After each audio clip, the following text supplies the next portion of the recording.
We'll put that on membership only episode. How's it going, guys? Welcome to the 8G podcast. This time it's the M7 version. Lucky enough to be in the M7, and I'm with Mr. Renmar here. Hello. And you probably have heard my man, my Indonesian goat, the goat of throats and vocal cords. Boss. He does have a great throat. Yeah, and a great vocal cord. Welcome, Mirko. How you doing, my man? Hey, I'm doing great, man. Thanks for having me, dude. It's always Yeah. been a dream of mine to join the 8G podcast, dude. I've only ever read the English subs Yeah. Ever since he was 4 years old, he was watching you when I was Yeah. born. Yeah. Also, Renmar is here because because I also love having Renmar. I think he's Hello. probably gonna be the sane one in this. We had No. Are you to. sure about that? No. I know him. I came in here thinking I'm going to be the guy that people are wondering, why is this guy on the podcast? Get him off. Because I remember when every time that Mirko and I are together, Yeah, it's just pretty dicey, man. it's pretty dicey. It's very sus and very membership level kind of stuff. Yeah. Happens. I don't know. But yeah.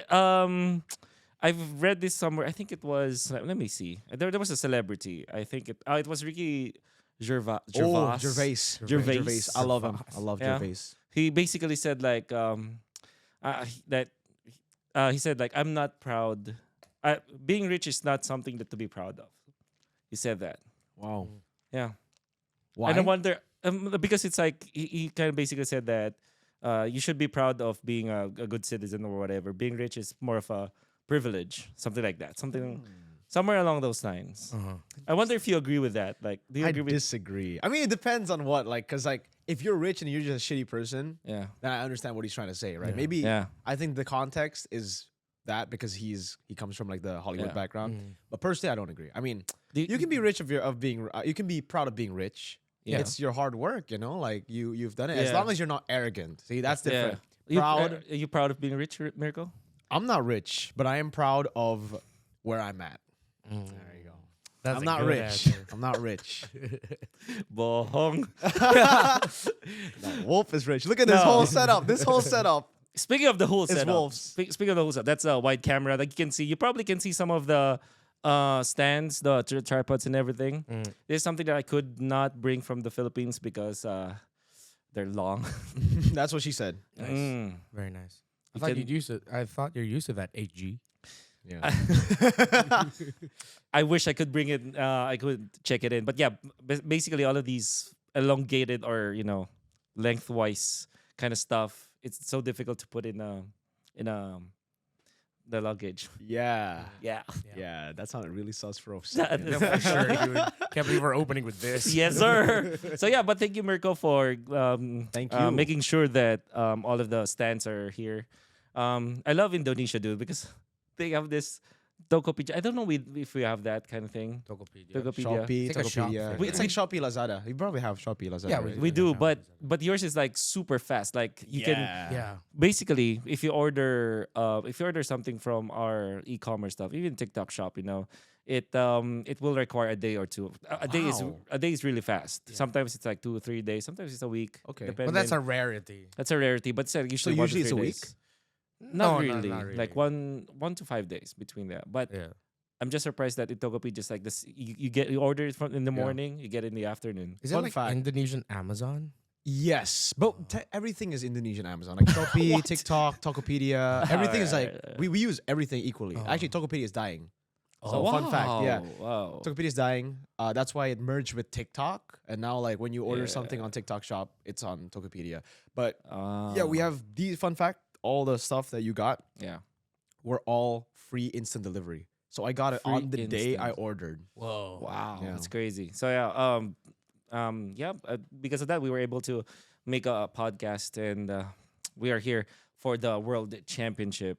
I want to really start with this important question. It would have been great if Onic was winning, as this was being recorded, but they were Onic ID are just like they're disappointing. It's rough, Yeah. buddy. It's rough, and I mean it's hard because I have so many friends in the Onic organization as a whole. Yeb's there, obviously. Yeah. Kyrie, even CW or Chewe, it's like he's a real nice guy. And I don't think that are they even like villains in Indonesia right now? Not really. I Not think really, right? if you're an RQ fan, yes, they are. They are the villains. They've been taunting like the sevens and all that. Yeah. You know, like really bashing RQ and RQ fans and RQ players. So Yeah. they are the villains to the kingdom. To the kingdom only, kingdom, specifically. So it's specifically. more of a rivalry than it is a villain. I think it got kind of personal towards wow, the end. It got kind of alright, personal. it's Yeah. crazy. So yeah, but I think it would be great to have to talk about them if they're winning, but they're not. But basically, I want to start with this interesting idea that I got from Coach Jeb when I had a chance to interview him, and he said because I was wondering why is it that someone like Keyboy and Sons have stayed in Indonesia for a long time? Why is it that Kyrie stayed there for a long time? Yeah. Obviously, Kyrie had his personal reasons, but I mean, what's stopping big organizations? Like, I'm sure RQ has money to to acquire them. Like, I'm sure like Aurora, for example, can bring Kyrie back. Sands, Kiboy and Sands would probably end up in BTR. BTR can also teams Vitality can now. They Yeah, got exactly. the Vitality money. the Vitality money, and even there was like a big Oh, organization, yeah. right? Yeah. Big. And then Navi. I think they're the richest. Dewa? Yeah. Indonesian teams. Like In- the ones with Vitality, TL, those are different. Ah. But out of the For sure, Indonesian yeah. teams. All right, because there was also a football club, right? Yes. They have a football team, a basketball team, everything. Yeah. Oh, wow. That's why I thought like so I basically asked the question, why do you think did they stay after a long time? Because 3 years is okay to be loyal, but 5 years is like Yeah. that's like a lot. So how come did these players stay in Onyx? And I'm sure that any other team would just outbid Onyx when it comes to like whatever benefits they get, right? So he basically answered. Yeb answers like, if you create an environment where you feel like you're being taken care of, Yep. and it eventually becomes not about the money. Mm-hmm. Now it makes me wonder why do you think other teams just keep shuffling? Because that's the thing with other teams, right? They keep shuffling people. Yeah, Yeah. a lot of roster moves. There are a lot of different answers, I would say. Like Mhm. some of the bigger teams, I think it's just they are pressured heavily by the fans and they let the fans control them too much sometimes. And I think this like the best example would be RQ, Evos. Mhm. Those are the two biggest teams in Indo. Even despite Onyx's recent success, I would still say RQ and Evos have a bigger following now, and they still have the more passionate fan base Even compared to evils. Onyx. Even Alter Ego. I mean, if you've watched in the arena, like the Alter Ego fans, they don't have as many fans as Onyx, but they are way more passionate, dude. Yep. Like the Onyx fans just don't do any chants. They don't. The community isn't as passionate. You know, there's more like, oh yeah, Kyrie's really hot. That's most of them are girls. I'll be honest with you. That's why that's a joke. Yeah. We call them ultra sablak. Sablak is a snack in Indo who like They're- girls really like that snack basically. So it's like Ah. girl fans. You got a lot of girl fans, fan girls because you got good looking players. But yeah, I think it's Ultra because Sablak, Ultra Sablak, yes. Sablak, yeah. Ultra Sablak. So Yeah. Evo's RQ have a massive fan base. They're very passionate. We call them Ultras because it really feels like a football fan base. They are very, very vocal. They always like make TikToks. They do everything. They post on social media. And there are a lot of people who are big just from supporting RQ and Evos here. Like content creators who are just pure RQ. He's an RQ fan. He's an Evos fan. So yeah, they have a lot of opinions, obviously. Yeah. And I feel like the management of RQ and Evos, because we're not a football, they're not football orgs. They're not used to this kind of pressure. They feel like, oh fuck, we're inclined to follow what the fans want, to follow what the fans think is the best for the team. Even though, again, I really don't like it. Yeah. Now they've started to take a step back on that. Like RQ, they're fully trusting Keskit and NMM instead of following whatever the fans are saying. And same with Evos. They're like fully trusting Vin and Bravo now to just handle the team. And I think that's where we are seeing major improvements from RQ and from Evos. So if you guys are wondering why, the shuffle keeps on happening in the past, it's because of that, mostly. But then there's also a case of horrible management. I won't give you examples for this Yeah. one, but I think you guys can, you guys know the teams who have horrible management who just keep on shuffling their rosters and Yeah. they treat their players really bad. Yeah, all that. I wonder what you mean by real bad though, because I've heard a lot of stories in Indonesia, and of course I'm not gonna name names or anything. But the way that I concluded with is that most of the Indonesian teams, and this also goes with Filipino teams actually. The Filipino teams are not immune from this. They're handled by kids essentially, Yeah. like early 20s, not even the 30s. Like the managers and the decision makers are kids, which Mhm. unfortunately is not a. I mean, it, I would say like if you're a kid, you're so emotional. Yeah. If you're still young. Exactly. I guess Yeah. that's like one of the toughest things about running an esports org is because I get why they'd want to hire managers who are a little bit closer to the age of the players and So the they fan understand base. what they're talking about and what Exactly. they're doing. Yeah. So it's more understandable. Because if you go older, then they're really just gonna be looking at numbers. Yeah. Like, oh, this guy's not providing me this. It's like way too business minded. Mm. Which it is understandable why they lean towards the younger crowd. Yeah. Yeah. Plus, at the same time, if you go younger, then you'll be able to develop eventually. They'll grow eventually. into they it. might be We're- emotional now, but they'll grow. Yeah, exactly. But Yeah. if you're older, it's like I still don't fully understand video games. How is this a sport? Yeah. Why are Yeah. they called athletes? Yeah. Well, that's the difficult part. Honestly, there are only like in the Philippines, there are only a select few people who you can really trust with your team. But Yeah. most of them like make the bad decisions, and I think that's just part of the nature of competition. We're just still a For sure. starting industry. If you think about it, even when we have how many seasons? 16 seasons. We're still practically young. But more and more people are now entering the space, and you're saying that RQ and Evos they have already changed their mindset. Yeah, about I think so. this. And yeah, some teams are making aggressive moves now, like Navi acquiring. Why Why not? not? Why not? Yeah. That actually was a big surprise to me. Oh, Especially, really? No, I mean, you like- but you knew, right? I knew when, Okay. of course, that when it was announced. Yeah. No, before it was announced. Before it was Yeah. announced, You when knew, right? the moment I knew, I was Okay. surprised. Yeah. Whenever that was. Yeah, when I heard about it, Hmm. I don't know when. You'll never know when. Yeah, Yeah. I remember asking you just to confirm it. that's right. But good for them. Yeah, good for Navi, good for why not? Obviously, Yeah. bad for on. I mean, For Onyx I don't- Philippines. I don't know. I don't know what Onyx Philippines is planning now, but I do trust. I mean, if I were just to assume, because they haven't made any announcements yet, and I haven't heard any moves from coaches yet. But Yeah. that might happen after M7 though. Yeah. Maybe. Well, you don't think that they'll just put Yali Hayes up to I. coach? That's what I was about to say. I think Yellow Hayes Ah. is. You need a backup though, you He's a know, great like coach. you need someone to help. I feel I'm never really a fan of like the solo coach coaching staff. Mm. Same. Because even when Yeah. Liquid Echo, before they were Liquid Philippines, before they acquired RC, it was just tic tac for a while, right? Yeah. It's just like, Yeah. yeah, I mean, obviously it can be good if you just let the Yeah. players do their thing plus you, but having another guy there as an Yeah. analyst or having Hayes still stay an analyst, That's just right. someone as a head coach, someone who can just like guide the players Yeah. is really good. Yeah, I remember someone told me like one of their philosophy behind it is that the best teams, the ones that really succeed, have like two coaches. This was Mhm. during the time when AP Brand was doing what they were doing. Mm. It's like the reason why they're so Trevor strong. Ducky. Uh, Yeah. Oh, Vren Ducky. Vren Ducky, yeah, Sorry. Vren Ducky.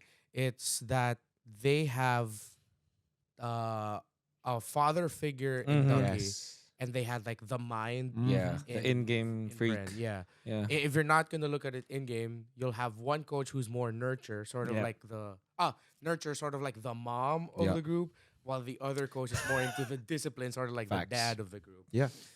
So, Because one So- person handling so that is way is too Ducky the mom? Ducky's the father. He's Daddy Ducky now, bro. That much. DD. Maybe they were both the dad, Yeah. or maybe Ducky was both the dad and the mom, and Vren was really just like the mind, you know. But Vre- Ducky has a great mind for the game too. Yeah.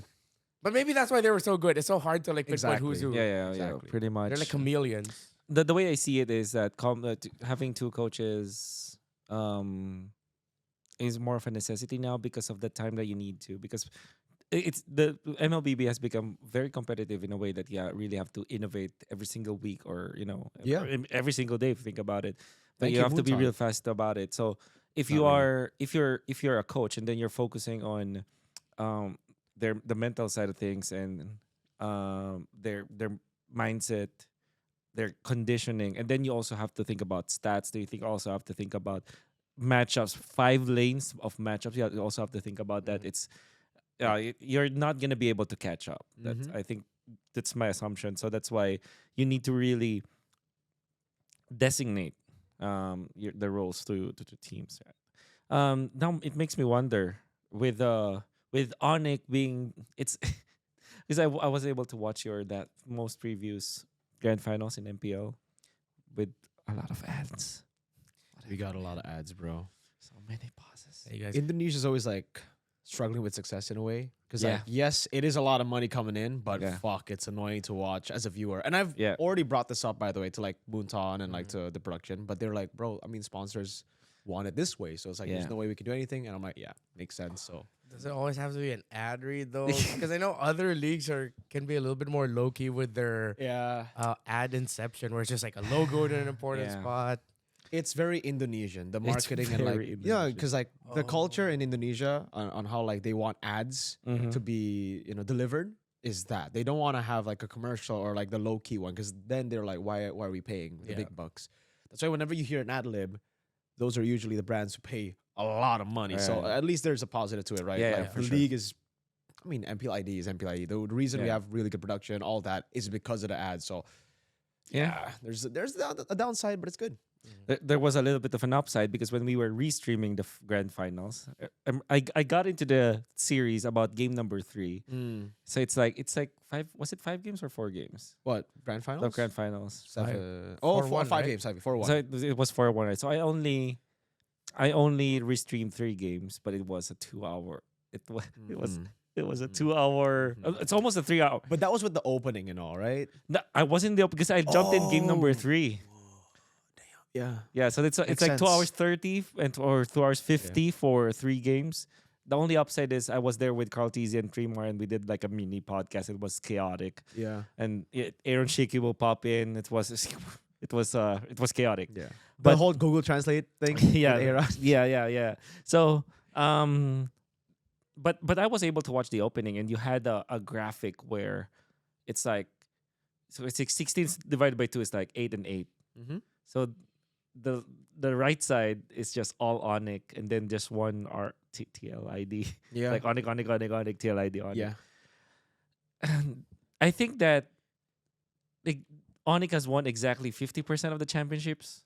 Yeah, they have like 8 8. championships, so it's literally 50%. This is literally is on it, 50%. Oh, Season wow, yeah, 3, 8. Season 8, 10, 11, 12, Yeah. 13, 15, 16. Yeah. Had it not been an MSC championship, then everybody would just hate on Indonesia Oh, yeah. as a whole, right? Because it's like, yeah, Onyx always the champions, but they just can't make it in international. Yeah. They almost won M5, but almost is always never enough. Never right? enough, no. So my question here is that, and I asked the Malaysians about this as well. Do you think that Onyx ID and their dominance in this league in this country is good or bad for the Indonesian scene? Obviously, it's bad, but it's not Onyx's fault. Again, I It's think, not yeah, because it's like it's the rest of the orgs being dumb. I mean, the rest of the orgs have been so. I mean, they've been behind a couple of years compared to Onyx. I mean, if you look at Onyx, they're so far ahead in terms of not just level of competitiveness, but the management, like you said, like Management. having building that environment, like Yeb said, that is where the other teams are really lacking. And I like how again, Yeah. like I actually spoke of this already in season 14. Mhm. I said, if Onyx wins again, don't watch MPLID. This shit's boring. This shit's it's nothing. And a lot of Indonesian media clipped that, and the Onyx fans started like feeling, oh, what are you shitting on Onyx? I'm like, bro, I'm shitting on everyone else, not you. Like, Actually, yeah, because like, what? Is there only one team in MPLID? I said, don't watch MPLID, don't watch Onyx, because clearly the other 8 teams aren't doing enough. If this one team keeps on dominating, I think Yeah. same as MPL Malaysia, right? Like MPL SRG, Yeah. MPL Onyx, it's very very similar. But what's crazy is we are a franchise league. We have the resources. The teams have the money. Yeah. It's just we have, I think, 90% of the people working in the MLBB esports scene in Indonesia Yeah. are just incompetent. I feel that's the case, really, right? Like Mm. there's, even before Yeb came in, Onyx already had a good structure with Coach Aldo, Coach Mars. They always had that. And I think Yeah. that's like the positive of Onyx. That's why they're able to trust their players and Yeah. to build on their players, even though some seasons Keyboy didn't do well. Suns didn't do well. They Yeah. still keep their players and they still build on those players to be great later. Mhm. So yeah, I think it's a bad thing, but also it's not an Onyx fault. It's kind of like a BTR, RRQ, Evos, Geek Fam, all of the other teams not stepping up. Yeah. But why do you think that is the case? What like so it's just do you think it's just about management? Because I feel like everything stems from management as well. Yeah, I think the biggest factor is definitely management, right? And that's why I'm saying incompetence. Because I'll be honest with you, both, and to you guys back at home, I was League of Legends like challenger as well. So I was kind of like in the scene of competitive League of Legends back in the day. And that generally means like your top 100 of all of the Top Indonesian. 7. Yeah. In Indo or Challenger, in yeah. Southeast Asia? In Indo. Back then it was still the Indo server. But Yeah, even oh, right, after they the did merge it. MYSG merge, I was still challenger. Yeah. But Practically, being challenger means you're like top 100. back then it was top 50. Now it's back to top 100. But yeah, it was Yeah. top 100, top 50. Yeah, something like that. So amongst all of like a million players, Yeah. League of Legends players in Indonesia, at a certain point, you're top 100. Yeah. Number 7. Yeah. Damn. I remember you were telling us 7. this. Like a lot of people. What the hell? Wait, am I just too old? What is that?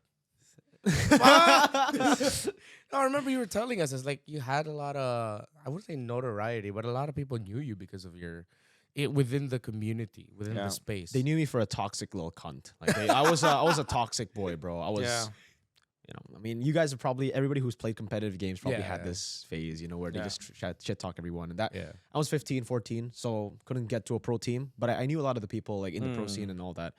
And again, looking at the LGS, the MLBB, like I mean the basically the MPL for League of Legends in Indonesia, they were all bad, bro. Not a single. I mean, there are a few ones that are actually good, but for the most part, those guys who were playing in the league were all dog shit. And the fact that they moved on to MLBB and they got picked up by pro teams, I feel like holy shit. Like this scene we're is not just going cooked. anywhere. Yeah, because it's very, at least at the start, I know this guy, get him in instead of like looking for actual good talent. And that ruin. I mean that when that's the foundation of your esport league at the start of it, it's gonna get really dicey as we go on. Like initially we did really well because again we were the first into MLBB. We were first to actually just dive into MLBB. But after that, as other regions started to develop and as other regions started to build on skill, competence, we just kept on leaning towards, because we won at the start, Yeah. we kept on leaning towards whatever we had in the beginning, which is like, oh yeah, I'm friends with this guy, I want to play with him, stuff like that. So only now, after That's right. 5 big slaps to the face, reality check, do we have to Yeah. like, okay, so that wasn't the right way. When you say now, do you mean like the past year, or do you mean like 2 years ago, or Maybe like past literally year now? and this year in 2026, because only now do I actually see competent names come in. Like, why not? I mean, Aldo was already a really good coach, Yeah. honestly. I just didn't really like the players when he was part of that initial lineup. Yeah, With unfortunately. Paul, all that. XBTR, by the way, no hate on you, my goat. But yeah, a lot of incompetent people. So many incompetent people. And I can say it because I know what happens behind the scenes. I know that guy. I'm not going to mention names again, but say this coach, let's say, right? I think he's Coach, just dog yeah. shit. And then I hear stories from the players who worked with him. And I'm like, okay, that confirms everything I have already assumed from the past that I've, heard about this guy. I've played against this guy. I've trash talked him on league for sure. These type of coaches. I'm like, how are they even employed? Yeah. So, They're robbing the orgs, bro. And the orgs are dumb because they hired these guys. There's something I want to ask linked to that. So so far we've been looking at it sort of like a management perspective, but what I've always wanted to ask is, just to contextualize this, Philippines much more expensive than Indonesia in terms of what you could buy. Living expense? Yeah, living expense. So, and we know that a lot of Indonesian players make significantly more even than the Philippine players because of the whole living expense thing. Is it also a problem here of once they get a taste of that MPL money, that wait, okay, maybe I don't need to work way too hard. I want to be a champion one day, but the money's good, so I'm gonna just play, get the money, get that bag, and then they just get stagnant. Like, do you hear that becoming a problem with players? I think not actually, not too much like that, like the MPL fee, because MPL salaries aren't too big when you get there. Like when you just join MPL, when you're a rookie, yeah. the pay's not that good. Yeah, sorry to interject, but what I remember was for the locals, like local players, like Indonesians, they're getting paid really, really low, Exactly. especially when they're starting. Yeah. Maybe the superstars they eventually get the money, Mhm. but in general, the imported Filipino players will get More more than the newbies, way more than the newbies, for sure. almost the same as the veterans. Yep. Rarely less than the superstar. Rarely, Yeah. yeah, something like that. So yeah, going back. That's why it's like it's not actually as big as I think a lot of people outside of Indonesia think it Yeah. is. Everybody's saying, "Oh yeah, it's more than Philippines." I think for sure, average it is bigger because we have a lot of like high paid players for sure. I mean, take a look at Mhm. Skylar, right? I mean, Skylar's probably up there, man. Uh, but usually it's the stream money. Yeah, it's when they go to content. It's when they're on the off season and they start streaming. They start doing all these, again, lives, playing rank, doing whatever, and then getting crazy amounts of donation, crazy amounts of ad revenue. That they're like, why the hell am I playing competitively if I can make 4 times the amount streaming? Exactly.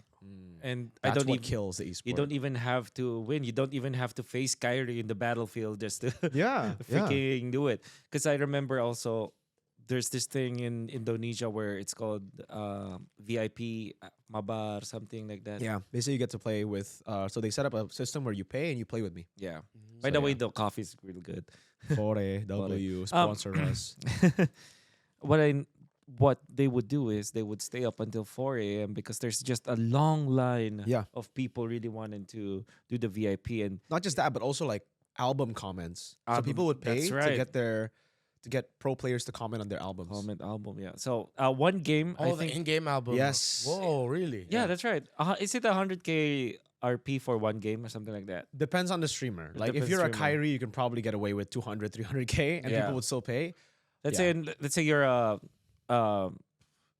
Matt Nael. I think I have seen them. Oh, Nile gets a lot too. Yeah, Niall gets a lot too, Nile gets a yeah. lot. So it really Let's say depends on 100. Let's say 100K per Yeah. game. That's like 100K times 4 because you play with 4 Yep. people.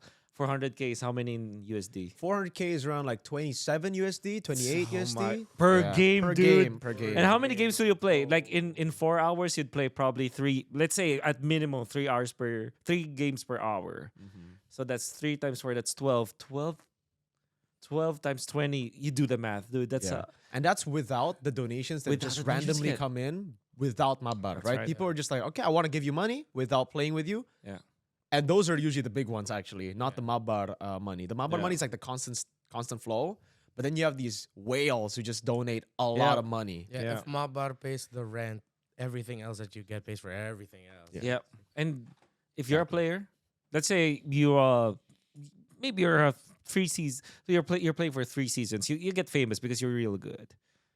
You have peanuts for your monthly salary, and then Mabar money comes in, and you're young. You're like in your 20s. You will 100% choose 100%. the easier money. That's why I also like Sans and Keep. I'm actually just surprised about like how Onyx was able to do it. But yeah, if you think about it, like Sans and Keyboy could have just went that direction at a certain point in their career, but here they are still competing. I don't know if they do Mabar as well. Maybe in their off season, I think they do. They definitely have. but not done it. during the season, right? Not during the season, Yeah. no. But like off season, Sun starts streaming, but Yeah. they don't usually play Mabar that much. They're mostly just like streaming, and I play with my 5-man. Yeah, and speaking of, not only do you choose the money, you also kind of sacrifice your skill level because there's no way for you to be able to be actually good in the game or keep on improving in the game if you could keep on playing Mabar because Yeah. you're You play playing with- with yeah, You're playing a different game. different entirely. game, It's like playing solo queue. but with less stakes because I mean Yeah. you You don't care. you don't care You're if you just win or there for the not. money. Yeah. Yeah. They even have alt accounts. They don't play with their real accounts. Obviously, they don't want their win rate to go Yeah. down. Yeah, for sure. But and also like you kind of I would feel like you stop growing. That's why I feel like I don't know how to feel about like where Luke is now because I really like how he plays. Yeah. Back in You would know. I would know. Yeah, like the M5 Lapu Lapu. Yeah. Yeah, He had a good analyst there. Yeah. Great Their season picks for 12. him. Yeah. But I was happy that he got into BTR because I feel like maybe it finally will. You know when players have this moment where they get into a team or maybe they're the only ones left in a team after performing so well, it becomes their team. I felt like BTR could be Luke's team, but Eman's there. So, but I felt like it was a good career move for Luke. But Yep. I don't. But now he's like, he's retired, right? Yeah, I don't think he's coming back. I mean, the Like- money he's racking in, man. Yeah, dude. I can't blame the guy. Can't blame him. But at the same time, I wish you would have lifted the trophy. Yeah. or whatnot. At least sure. one. At least one trophy. That's always the case with Indonesian players, dude. Like the ones who also have lifted the trophy, Aaron. It's a shame that now he's just a streamer. Yeah. Which is again not to diss the guy at all, because like, hey, you're getting money, you're racking in stacks. It makes sense completely financially as well. And like Wolf said, if you're Yeah. in your 20s, you're just looking for money.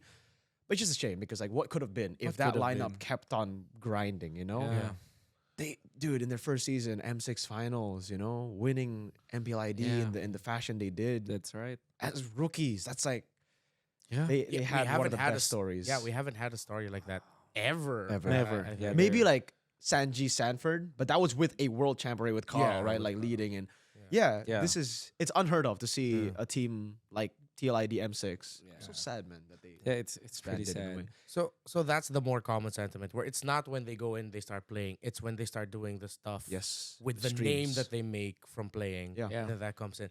But A isn't lot- that worrying though? That yeah, if It they is worrying. let's say it for is very example, worrying. you're 21, 22, and then you decided, I don't need to compete. I got this. How long can what you achieved when you were younger Yeah. sustain you? Like, can you still be 30 and then still be racking bands from streaming because you decided to do that Yeah. in your early 20s? I don't think so. I think at the end of the day, they're thinking because it's still logical though. If you just use that logic, right? Yeah. For them, if they compete professionally, it's not guaranteed. Mm. It's the same, right? You never know. Maybe next season you're gonna be Yeah. cut off, and by that time, Yeah. your name, your brand, your stocks would have already dipped if you don't Yeah. perform. So they're thinking, yo, I'll just leave while I'm ahead, while I'm Mm-hmm. here. When my name is like up here, I went to the M6 finals, I won MPLID. Yep. Instead of like, okay, let me risk that, losing that name, losing Yeah. the brand, losing how good I am in the eyes of many viewers. So yeah, it's a gamble at the end of the day. You never know Yeah. how long MLBB is here Yeah. to stay as well, right? Yeah. It's an esport title. We've seen esport titles come and go. But isn't that even more applicable to streamers though? Because I think that's even less stable if you think about it. But at least they get A big higher bag, peaks yeah. before the game You're right, right. ultimately drops. Yeah. That's very true. And again, I can't fault them for that. But at the same time, uh, it's so funny because I don't know. Maybe I'll cut this off if Sanji does not want me to say this, but Sanji, what do you say? no, it's basically said it's so crazy because I think that the Filipino mentality is more like it's from a poor man's standpoint Oh where yeah. Dude, like- no, the which thing is better. here. We have the same mentality. Y- Indonesians are poor, dude. yeah, yeah. But I started off poor, like we didn't. nah, I No. mean Well, not you. When I started MLBB, I was in a bad state. Okay, yeah, okay. But like, that's the No, I get what mentality you we mean. have. Yeah. It's just different how we handle that. Yeah, Our poor mentality is like once we make it, we're done. yeah. Your poor mentality, again, I don't know if I can use it, but it's Yeah. in the context. I'm not saying Yeah. Filipinos are poor, but yeah, Yeah. your poor mentality is you make it, you want to keep on doing Yeah. it, right? Hey, I think it's okay to say we're because I think that we're just battling between 1 and 2 in Southeast yeah. Asia. If right? we're Singaporeans, and we're like, oh, Yeah. they're fucking bullshit. Yeah. Yeah. Indonesian, Filipinos. because his mentality was it's so simple. You remember, I'm sure you remember this. Yeah. He basically said, "Let's just keep on winning the." Yeah. Yeah. It's like, why did you not get tempted by streaming whatever or going to Indonesia whatsoever? It's like, yeah, sure, you don't get paid as much, but if you keep on winning, I'll get paid more. I get paid more. It's like, that's why you're winners, man. Yeah. Because it's a mentality based on winning, and also some of the players that I was able to talk to when they're thinking about getting into Indonesia and everything. Of course, I tell them all the good stuff and the bad stuff. I keep on telling them, like, if you get there, if you become famous, you get VIP, you get streaming deals, you have sponsorship. It's great. You're gonna have so much money. But I told him, sometimes it's also because in the Philippines that's never an option. But I told him, like, maybe that's a good thing for Filipinos because that means also that the players are just focused on winning, just focused on improving. There was a time during the pandemic when most of the OG players in the Philippines, like Gribo, UG Pain, I'm not saying that it's that they did that they made the wrong decision, but they transitioned into streaming much faster than other players did. Like there was this future secured kind of mentality back in the pandemic, like 2020s, where To be I think fair, it was Dougie who said that's it. because Facebook also had contracts Yeah. at the end of that time. And for during streaming. that time, that seemed like the best idea ever To move and to just to do move. streaming. Exactly. And Rebo did not actually transition. It was Coco, but yeah. Um, I'm sure that they're okay now. I think those people, the players that I mentioned, have at least got into business and they have invested and whatnot. But the thing is, where is Facebook Gaming now, right? Yep, yep. It was immediate. I mean, it only lasted for 3 years. People expected it would be like at least 5 years, Yeah. but it only lasted for 3 years. To expand Yeah. on the whole like mentality thing, Yeah. I have a, I don't know if this is a hot take, Yeah. but I will say the headline first, so all your Okay. Clippers can, you know. Clippers, get Mirko ready. thinks this. Get ready. Filipinos are narcissists and main character energy, all of them. Yeah. But listen, now this is the context. But I do agree already. Okay. Yeah. Oh, okay. Yeah, yeah, So okay, it's not a hot take then. But that's why you're so good. Okay. Because for me, whenever you want to enter any field, right? Obviously, we are in the competitive esports or competitive whatever, just competitive scene.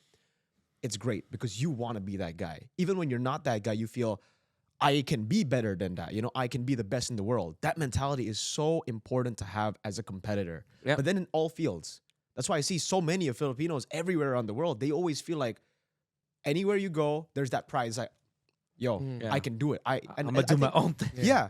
It's like they were raised that way. They were raised to believe that they can be whatever they want to be and all that. And I think that's very commendable as someone who has the same mentality, but I don't see that in the majority of my people. Because in Indonesia, it's always frowned upon to be that way. I remember in school as well. Yeah, that's the culture. Wow. There's difference in culture. That's what I'm saying. That's what I'm Wow. saying. The guys who are show offs or all that, they're like, man, this guy's so arrogant, sombong, you know? It's like, it's not nice. We don't like that. And that's why people tone it down. That's why we don't have as many people like that with that mentality here in Indonesia. We do have people. I think Aaron Chiki is a good example, Yeah, right? With yeah, the guy pretty who's like, much. I'm the shit. I'm Yeah. him, you know?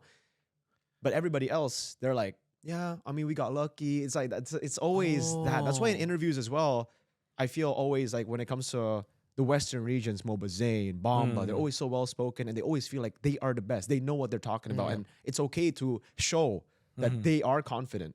That's why we don't see that a lot from a lot of the Indonesian players and just the Indonesian people in general, because our culture is more like, we keep it to ourselves, we're humble, we need to be humble. I mean, in a sense, Filipinos are like that too. But deep down, there's still that competitive fire. It's like, Exactly. oh, okay, I'm They're- gonna let you know that you're arrogant They're, and not humble. they're humble in interviews. Yes. Yeah. But not. Exactly. Yeah. And that's the important distinction, because for a lot of the Indonesian players, they say it and you think they're just acting humble for the cameras, but no, that's just how they are. That's so they are funny. that That's way, so funny that you say that, because there's a lot of like import coaches and players that you probably did not.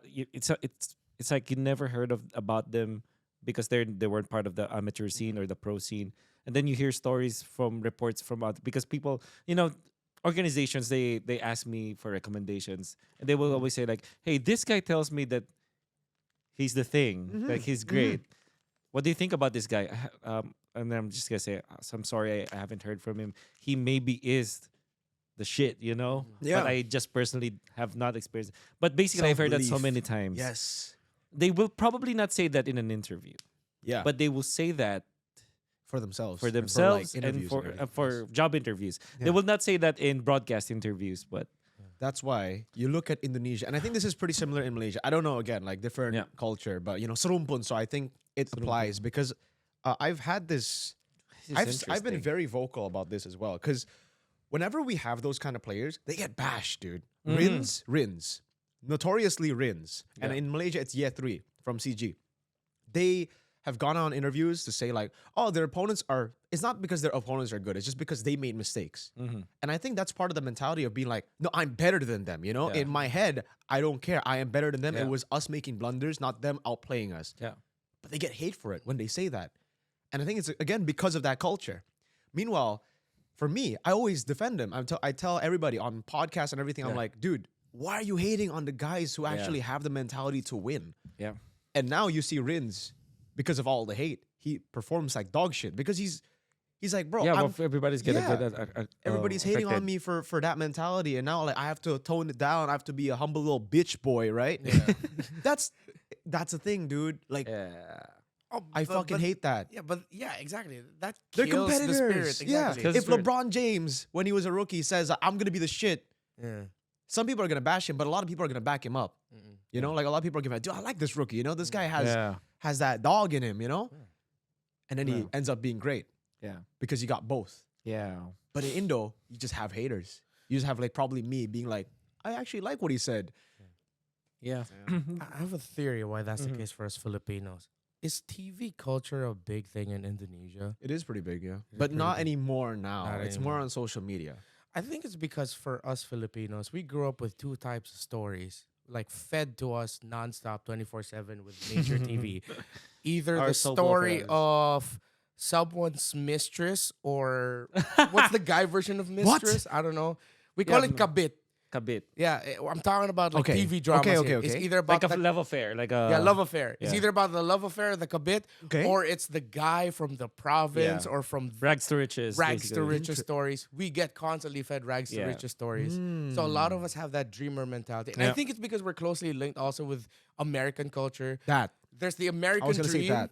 but there's the Filipino dream. Yeah. That's where right, it's that's like right. That. I start from nothing. I'm gonna grind it out, That. hustle until I'm flying jets nonstop or whatever, Yeah. giving back to my community. I totally agree with that because I mean I feel that way as all the time.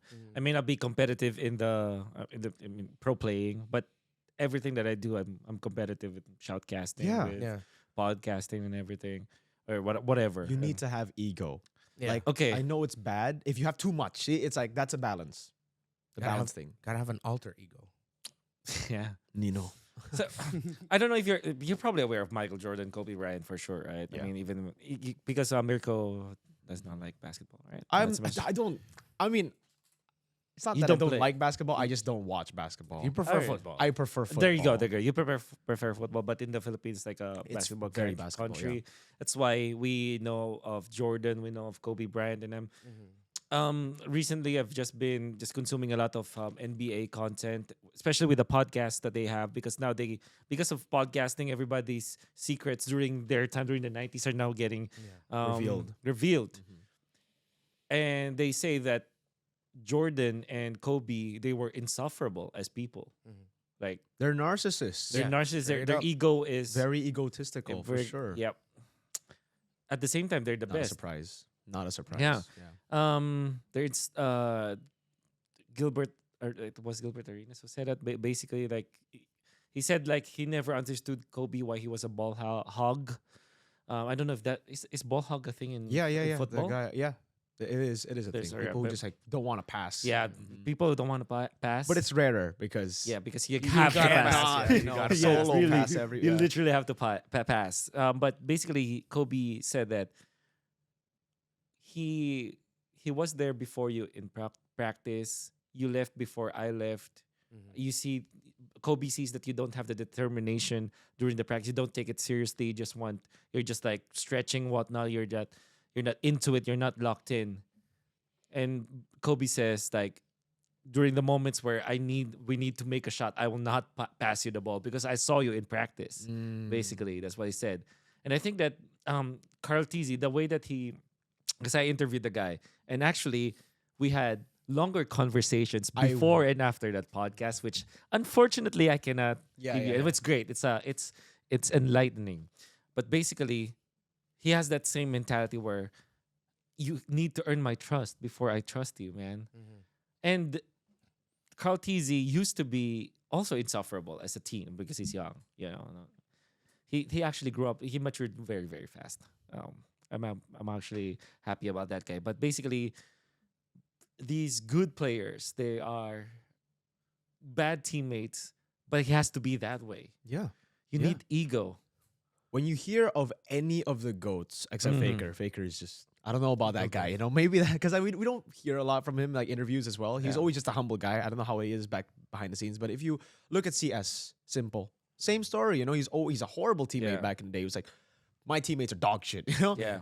and you need that because if you are to rise to the level where you Yeah. are at now, if you want that GOAT status, if you want to be a world champion, if you want to be that, that's the Yeah. type of ego you need to have. That's the type of delusional self belief You you gotta need to be- have yeah. as a competitor. Yeah, you gotta push it. That's why sometimes some people who are too nice and they're just good at the game, they can't break it. They can't make it. Exactly. They can't make it because they don't have that ego. Exactly. Yeah. Unfortunately, Humility doesn't win championships, man. That's why when you Yeah. see King Kong and Kelra in M6, you know they were going to win. Yeah. yeah, You know they were going to win. Not, yeah. dude, they were so full of themselves.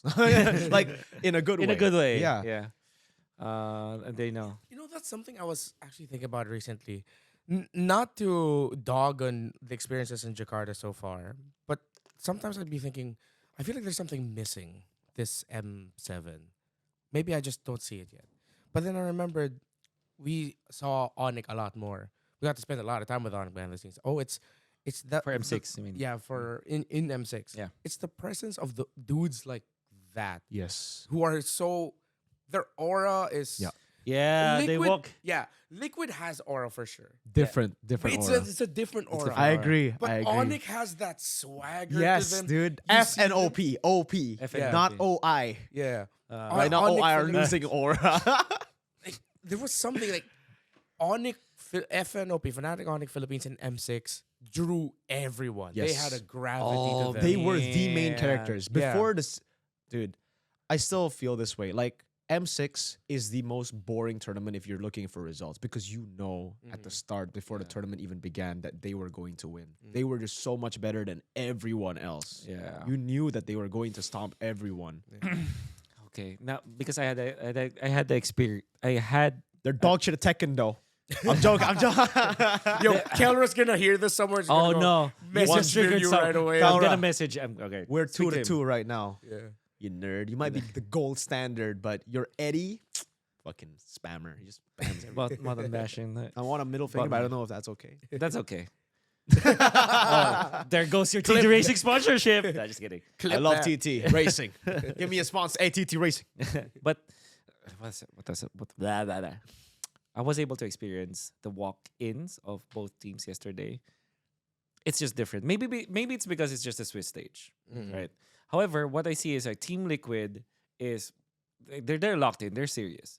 SRG are more locked in, but in a tame way. It's not like what you said about Onyx when they were exuding aura. I think it's not like Team Liquid during the finals of MPL 16. Yeah, 16. It's not like that. It's more like it's very systematic. I think that they knew exactly what they were about to do. Yeah. Like it's that kind of aura that you feel from them. They looked prepared. And maybe it's because I also knew that they were boot camping in the Philippines before this because I found that out and then I felt that they are for lack of a better term oiled up for it, you know? Yeah. It's like All right, P Diddy. no, I mean like it seems like they're if they were a car, they are well maintained. Yeah. They're Very ready for well-oiled the engine. race. And it's like the people around them like Veki, like Arcadia, they're like they're like in F1 where they're like the what they call them? Like those who change the tires? Yeah, the The pit- mechanics. The mechanics, the yeah. pit, I think It's they're pit crew. the pit crew. yeah, the pit crew, they I think that everybody knows what they need to do during that day. That's what kind of aura that I felt for them. Maybe in the finals we'll see them with that aura of the main character energy. Yeah. But I just didn't feel it during that time. But they did win and in a very systematic manner, which I like. I like it when I like it when that happens in a tournament, you know. When a team is so prepared for another team and they bring up Zetkan. Yeah, Freaking- dude, that pick was amazing. Bro, the flex picks were disgusting. Exactly. I went Sora. straight to IG to Arcadia and Vecchia, and I'm like, Yeah. dude, those Yeah. flex picks were genius. You Yeah. outdrafted RC and take. That's not hard. That's not easy to do, That's- dude. yeah. RC's Yeah. him. In game 1, when that Sora went gold, and then suddenly they locked Dude. Elvis in the last. Oh, like, that Valentina's gonna be so sad, Yep. bro. If you watch the watch party, we creamed. We yo. creamed. We creamed. Yeah. Yeah. And but Innocent though, it was a different beast yesterday. Still best. If there was Best. one main character that I felt the entire, because I was there in the venue, I felt that aura from Innocent. Innocent just Yeah. locked in. Innocent is a man with a purpose during that day. He wanted to prove everyone wrong. Yeah, I've been feeling that about Innocent for a long time, man. That's Yeah. right. Like, and it keeps getting more and more. Yeah. Yesterday was just different. I think it's Yeah. just not. He's on a different plane of existence. Yes, I don't know if you've seen F1 the movie. just half of it. Oh dude. man. And You on gotta the watch plane. it, bro. You gotta watch Yeah. it, bro. Hey, later we watch it in my place. Just gotta fucking finish. But that. he has got that flow state. It is. Yeah, Innocent was just living on a different time. By the way, this is what date? What date? This is 15th. 14th of January. 14th. 14th. So, right the- after. The day after the TL versus SRG match, and I'm just proud of Innocent. And then he was obviously he was the same humble guy whenever you interview him afterwards. It's annoying that they're so humble. Yeah. SRG? No, that's why I really like Cram. Yeah, the comes yeah. the goat. Cram's the guy who's like, no, I'm better, bro. I don't Yeah, care, yeah. you know? Yeah. Yeah. Dude, I'm happy. I'm very happy for Yeah. SRG. Because, Yeah. like, I learned, dude, MSC 2025, I was like, nah, SRG are just like, I mean, they're dominating their league, but look at their competitors, you know? They're with bunch of Yeah. bots, which I still think, by the way, is the case. I think most of the Malaysian teams, or actually all of them, are bots. I'm sorry. Before Franchise League, it's just Sorry. very hard to compete. And Sorry, it's very Yeah. funny because today I'm gonna upload the video about SRG, and of they course saying the it's same an thing? interview, so they were about to say that the players there are improving every season. when you That's the hear that, script. you know, like, I mean, it's the same in India. In Indo, like every team's improving. Yeah, everybody's dog shit except for Onyx. You know, like, hey, I hate to say it, and Ultra Ego, but Ultra Ego are lucky; they're not good. They gotta keep that meme going. Yeah, But I'm very, very happy for SRG because after learning that, this time for the M7 tier list video, but yeah, for the whole innocent crap thing, I knew they're always good. It's just this M7, I'm like, okay, there's no way we can judge SRG for how they play in MPL Malaysia. Because in MPL Malaysia, they're playing without their phones. They're playing without their eyes. They're playing without their fingers, bro. Like, they're just there, you know? I honestly feel like at this point, next season's going to be franchised, but the last 4 seasons, you should just give SRG an instant slot. They don't need to play a single game in MPL Malaysia to make it to the internationals. But when they make it to an international, man, they are different. They are always different gravy there. Yeah. And it's happened too many times for anyone to be like, okay, we have to see MPL Malaysia, bot server, all that. Bot server doesn't matter. It's kind of like a PSG for football fans. In the French league, they're just dominating. Everybody else are bots, but they are cream of the crop, dude. Yeah. And in the tier list video, I said Innocent is the best gold laner in M7. you did. And yeah. Okay. I said that, Okay. I think, 4 weeks ago, 3 weeks ago. You guys can watch the video when I spoke of SRG. I'm like, there's Skylar, there's Oheb, but I don't think any of them are on that level. I think Innocent. For the longest time, I think Innocent has been like second. Even in M6, I feel like he was second best gold laner. But it was always Kelra. There was always someone, right? And here, I'm glad he got that Savage yesterday. I'm glad he It was great. on all fighters, by the way. It's like, what the hell? Didn't play a single Sora marksman game. CC. Yeah. Oh. Yeah, W Innocent, man. Double Innocent. I think so when I saw Wadu play the Sora, that's like, okay, finally there's a guy who knows how to play the Sora. But the Sora Gold, when Innocent, it just raised the bar so high Dude, for Gold Savage. Sora. How did It's you get a pretty good. Savage against Liquid, dude? How do you get a Savage against Liquid? It's When really- they all started walking up to that base wall, and Oh. the Sora was there, it's like, oh no, this isn't gonna end well. I And then didn't when the even know it was a when the Savage, hail yeah. started ticking down, bro. Yeah, no, we didn't call it until we saw the Savage. Yeah, I thought it was like a triple, like a Yeah. Maniac, but it's like Yeah, Savage. Wait, I wait, thought that it was a capped with Savage? Maniac. It's like when I was doing the color after that happened, I saw, okay, triple. Maniac. Yeah. Savage is like, oh wait, I'm gonna have to change what I'm about to say because that's a Yeah. Savage, dude. And, Yeah. and I think out of all the people, with the story of Team Liquid, of course, all eyes are on Liquid for the Golden Road. You could really, there's so many good stories that you could look at for other teams becoming champions. I think SRG would have an amazing story also if ever they became champions. I think for me personally, bro, we saw Cram and Innocent grow up at home. And then if I ever see them lift up a trophy, yeah, they're not with a full Philippine team, but I don't care, bro. It's like they're excelling. Yeah. And then when you hear about the other members of SRG as well, of course, with the rest of the team, how Yum, Stormy, and Sakais are like just straight up some of the best dudes. Yeah. You cannot find a bad thing said about them. Yeah. With all the stories, that They're they so had. nice, actually. They're so nice. Yeah. It's And even- annoying. Yeah, and like even So nice, like- it's annoying. yeah, You can't they're hate so them. nice. You Yeah, can't you hate them. can't hate SRG, dude. Yeah. And when I was reading the comments yesterday, like I barely saw any bad things said about SRG. It was just so much respect from Yeah. Filipinos because they know Yeah. if you shit on SRG, you're a terrible person. Yeah, I mean, like, Yeah, I was literally expecting everyone to hate on both TL and SRG, but Wow. I mean, right after that match, like on social media, for the very first time, I'm not disappointed about Yeah. the Filipino fans. the comments. Yeah. The comment I'll say, section. For a dude. good hour, I think we achieved world peace. Yeah, pretty That's what it much. felt like. That's how good the series was. Yeah, dude. it It's was, it always was. these series that like, because if you have a Stomp series, you're gonna see fans just be like, "Oh, your team's Yeah. dog shit." But Yeah. if you see a series like that, you just can't help but be like, "Damn, that was Yeah. good." Even the Liquid Boys after losing, they were Yeah. smiling. They're like, Yeah, "Yo, they're good." You know, Yeah. like we gotta Yeah. step up our game. Yeah. for sure. Oh, anyway, going back to Innocent, that's an interesting remark that you said that he's the best. And when you say best gold laner, do you say are you pertaining to individual skill or Individual skill. All right, wow.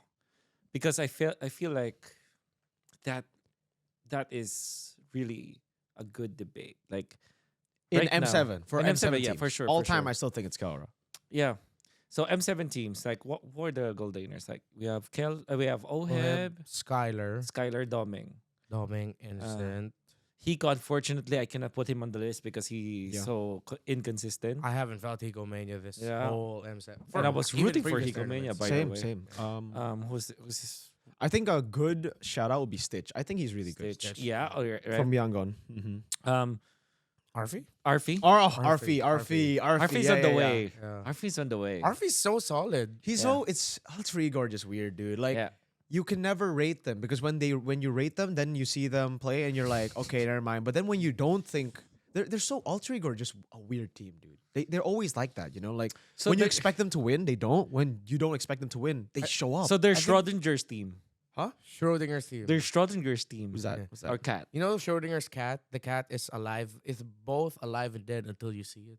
I don't know, but It's Oh, a you don't science know thing. Schrodinger's cat? no, no. We're just massive nerds, dude. Oh, I'm what? sorry. Yeah. Okay. No, it's okay. Anyways, yeah. We so fucking there's- suck. No. I'm kidding. Okay. It's like in oh man, I'm gonna sound so nerdy, but in quantum physics, Oh man. like The they're interstellar theme. Yeah. And Naisu. That's an insane joke. But basically, there are some matter in the universe where the moment that you observe them, they're no longer there because they move so fast. They're faster than the speed of light. So so I'm a nerd now. something like that. Joining in. So it's basically like because they're moving so fast, the moment that you record them and see them like visually, they're practically no longer there because they have already moved on, like something like that. So that's why it's so difficult to observe them whatsoever. So maybe Alter Ego's like that. Maybe. They're maybe. a quantum team. There is one thing though. They're from the quantum They're a quantum Alter Ego Quantumania. Quantumania, yeah, Oh, basically. that shit. That movie was dog shit. A waste of Bummed me time. out. yeah. Yeah. No, but there is one constant though. I Yeah. feel for Alter Ego, is their coaching staff.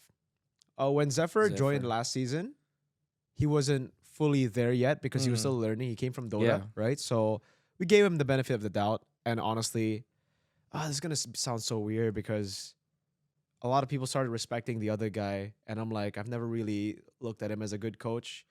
Nafari. Mm-hmm. Yeah, like He's been there a while though. yeah, I've never really rated him as a coach. And again, this is nothing personal, Nafari. If you're watching this, I just never really saw the vision in the draft. Never really understood what Yeah. the idea was and all Mhm. that. I'm never a fan. I've never been a fan. He's a great Okay. person, very funny guy. I love him as a content creator, but as a coach, I don't think he's all that. But now he's Mm. getting a lot of love. Whatever. Anyways, I felt like it was kind of like all right. Still Nafari handling it last season. Zephyr was still trying to just observe. What I need to do all that this season. Oh. But when he joined, I was like, all right, there's no doubt Zephyr's going to be great. Just give him some time. Yeah. So this season, the fact that him and Sticks, I got to give massive props to Sticks because I think Zephyr, everybody's been talking about Zephyr. No one's talking about Sticks. Analyst as well. The analyst, he was the coach for MDL last season, and he won with Alter Ego X with their MDL team. And now he's up in MPL, and he's doing a good job with Zephyr. It's not just Zephyr, it's Zephyr and Sticks.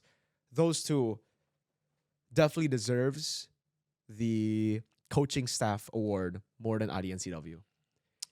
Yeah. It's a hot take, but if you look at the components that Alter Ego have versus the components that Onyx have the best players in every single role Pound for except pound. XP.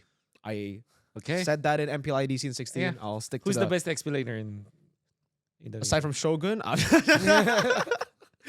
Oh man. Well, now it's easy to say Nino. You know. Okay. Now it's easy to say Nino, but before, I don't know. Yeah, But I wasn't anyway. Lutpi. Yeah. Anyway, Anyways, components. Here we go. 4 of the best players individually in Onyx, right? Yeah. Versus Alter Ego, who had nobody coming into the season. Yeah. Nobody. Now we look at it, and then a lot of people be like, "Well, they're all good, yeah." Yeah. But before the season, you look at Alec. You're like, "This guy was in season 14 who did horrible. This guy was a Yeah. bad roamer in season 14." You see Yazuke. Okay, Yeah. he's an MDL player, whatever.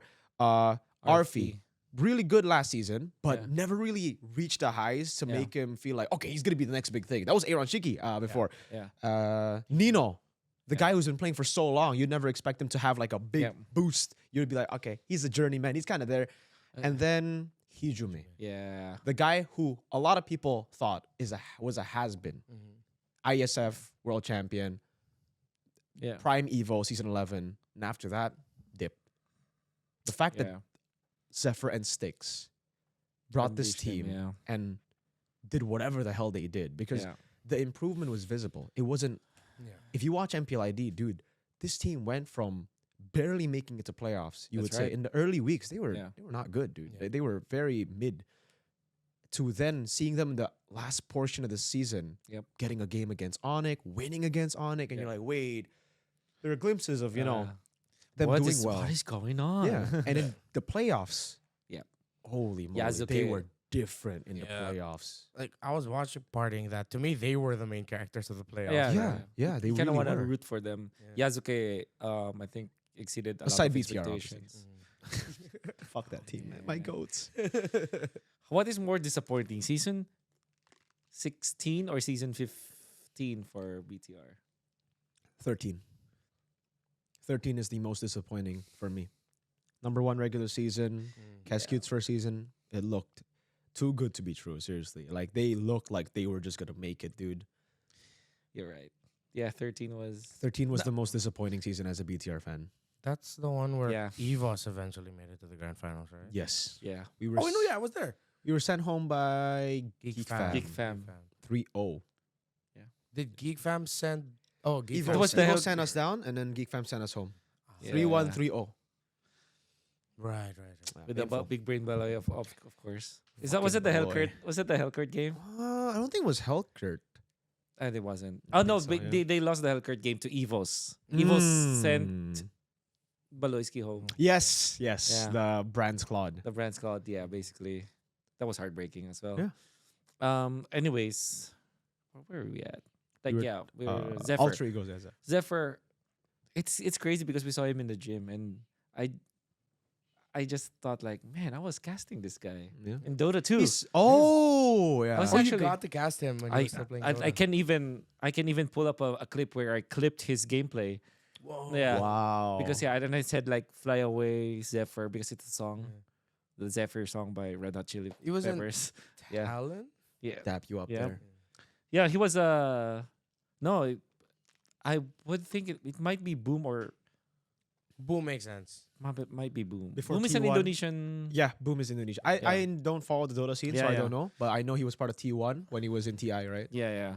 So yeah, Zephyr. Right. It's Shouted out his mom. He Yeah. called back to it. Yeah. Maybe when I see him again, I'm gonna tell him like, "Hey, do you know that I used to be casting your games? I actually clipped one of your plays." And it's Yeah. like, Dude, yeah. Should bring it up. He'll yeah. love that. For sure. And I don't know if he is ever applying some of the Dota 2. I think he does for sure. He does implement Maybe. Dota stuff for Yeah, sure. with hearing the story of what they did with Alter Ego, I was getting, bro, what if Alter Ego's our OG? Ooh, I've heard stories of OG. Yeah, Man. like the Dota. Think about it OG. like this. One guy stayed, and suddenly a bunch of players come in to try and see and salvage. Nino's essentially flat. Not flat. No tail. No tail. No tail. He's essentially no tail. Yeah. Pretty I really And hope then that's with- the case for them. I mean, Yeah. their players all deserve it, man. Yeah, and how they're playing it. Mhm. I mean, yeah, a lot of teams are doing the fighters and all that, but what was that draft that they played against The Aurora Freya. Turquia? Yes, With Freya the Freya Freya. gold, the Leomord. And a high pick Freya at that. yeah. Like it's a third pick Freya, I think. Yeah, they're yeah, third pick, first phase. They revealed everything in their first phase. Yeah, they and they picked still. the Leomord and Freya together. Yep. It's like, that's some OG shit, man. Like the Yeah. first TI win OG shit. Yeah, with the aggressive plays, like let's reveal our hand. It's okay. They Mm-hmm. can't do anything about it. Yeah. It's crazy. Alter Ego is crazy. They have not lost any game, right? No, Wow, that's gila. but Good there's of them, yeah. SRG and TL, and like, I honestly still feel Onyx are gonna make it to knockout stage. I do hope so. They're Yeah. out of their best of one, so you know. Yeah. And plus with the teams that they're potentially left Yeah. to face. I can't believe Onyx is in this spot, though, dude.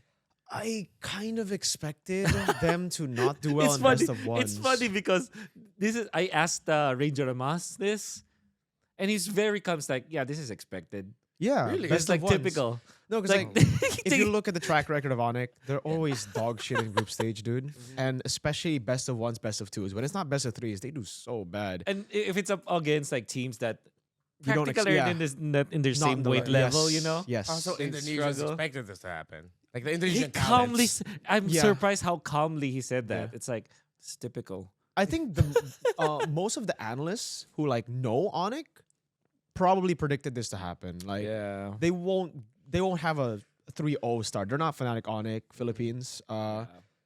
Just again, if you guys want to know, MSC 2022 dropped out of group stage. Mhm. M3 dropped out of group stage. M4 dropped the game against Todak in the group stage, lost Yeah. against Yums Hilda. I remember Mhm. that. And then even in MSC 2023, when they won, they almost lost to Burnix Flash first game group stage. Remember, Yeah. Uranus Boots clutched up. That's they right. actually won. So they've always been a team that starts really slow. Yeah. And yeah, so I Even did you mention M3 already? yes, Yeah. they dropped out of group stage. They won against Onyx Philippines and then they Yeah. lost to Vivocade. Right? I mean, it's so weird. You beat Onyx Philippines, but you lose to Vivocade. It's like, Yeah. what the hell's going on? Yeah. What else? There are a couple more moments here and there. M5 against Triple Esports, they were struggling in group stage. I remember I was like, what the hell? And then they made it to finals. It's always the case for Yeah. Onyx. So yeah, we maybe didn't expect them to go 1-2, but we expected them to drop best of one Yeah. games for sure. But the thing that makes it different now is that you look at the games, even the game that they won. They Yeah, barely- Busquets. It's Yeah. always, man, like they always, and honestly, I think it's always because, well, firstly, you can't take away from their opponents. Of Busquets, course, of course. really, really good. That performance on Yeah. day one, they were full of confidence, you Yeah. know, coming off of a wild card Spirit's win draft against Virtus was Pro. good against them. Spirit was had a very good draft, and we rate Spirit. Spirit are really good. Yangon, I really like Yangon, Yeah, and they're in best of always ones, good. I think they're really really solid. But Onyx are going with drafts that are very high execution, very conditional. Those kind of Okay, drafts yeah, that that- work for a game one and the best of three, because there's no pressure for a lot of the players. They're like, all right, it's a best of three. This is the game that we're like, okay, we are going to try to Yeah. do this, and usually they're able to execute it because there's not as much pressure as the best of one. You lose, you're down again, and they just played it too safe. Spirit and Onyx yesterday, very very good example. Yeah. Spirit went for a safe draft, and both teams played it very safe. Mm-hmm. Onyx didn't want to make any moves, aggressive Yeah. moves, risky moves, but they had a composition that needed them to look for the early lead. Yeah. TS, they didn't need to. Yeah. With their composition, all they needed to do was, okay, we'll just wait, Yeah. and we'll scale. They can't kill my Yeah. Esmeralda. Yes. Exactly. They knew at one point, even Kid Bomba, even if they were able to extend that lead, once that blade armor for the Esmeralda came in, he was Yeah. already on the way to building. It's like, it's pretty much done. Yeah, it's, Yeah. it's Jover. It's Yeah. Jover. It's one of those unthrowable games. Yeah. Yeah, Exactly. Unless you're Vamos, maybe. Or BTR, my Or fucking B- goats. Man, BTR is just. I hate it because it started as a meme. I mean, Yeah. I started joking about how BTR are also my goats, but eventually you will root for them, Yeah. and then Man. they keep on disappointing you. Every time you bring up BTR and it comes out of your mouth, I feel the sadness, Yeah, the pain, yeah. the frustration. But okay, so other teams that are the teams to watch out for in this tournament. I'm surprised that Aurora Turkey lost their first game. Against it was Alter Ego. The way that they lost it, Mm. I mean, the way Yeah. that they lost it, because they already had the handle of the game. I thought they were gonna win. I always felt like that match is a 50-50 in a way that that Aurora Turkey can win, but Alter Ego has the better shot at winning. Yeah. Yep, something like that. Kenzie got shafted way too fast. Yeah. But Rosa was locked in on that Novaria. Yeah. Yeah, S- that was a good and- performance. Exactly. And then they are now winning, and I'm saying this because they got to the finals of GOTF, Mhm. and I kind of have a lot of expectations. Them being successful, and then Team Spirit also being successful, kind of makes me think like maybe the Western teams are having. I never want to say that anymore, like, because yes, I want them. I have certain expectations for them. Yeah. But at this point, it happens every season. We're like, oh, they're doing really good in Swiss. Mhm. They're gonna make it, and then knockout stage comes, and they're like, oh, flip flop, boom. maybe in MSC, because that's a single eliminations, but because I remember Team Spirit was top 3 and top Top 4. Top yeah. four. Both M4, M5, M6. Yeah. Yeah, which is already good because if you think about it, there are 3 regions with 2 teams. Yeah. The Simp region can easily just kick out any Western team. For those who who don't don't know, Singapore, Indonesia, Malaysia, Philippines, same. Yeah. Unfortunately, Oh my god. Yeah, you just put it down there without the context, Simp, the simp region. Yeah, I was wondering what the fuck is he saying? Yeah. Wait, has this been It's a thing? It's an inside thing. It's Oh, a- that's the group, Simpin. what the fuck? Yeah. It became Simpin because Trex was NA, there. Yeah. This whole time, the N is North NA. America. Oh No. my Yes, god, sir. you guys are literally blow my mind Exactly. right now. I thought we just called it simping for the jokes. No. For the jokes. Well, it is for the jokes, For a but joke. also because it makes But a different joke. Yeah, I didn't know the joke was that deep. See, yeah, Holy okay. So shit. that's why, Okay. because you just dropped it. I'm like, do they even know? I gotta let you guys know. All right, yeah. So Simpin is a group chat that we have for all the international casters. Yeah. This joke started in M4. no, it wasn't. It was Cambodia.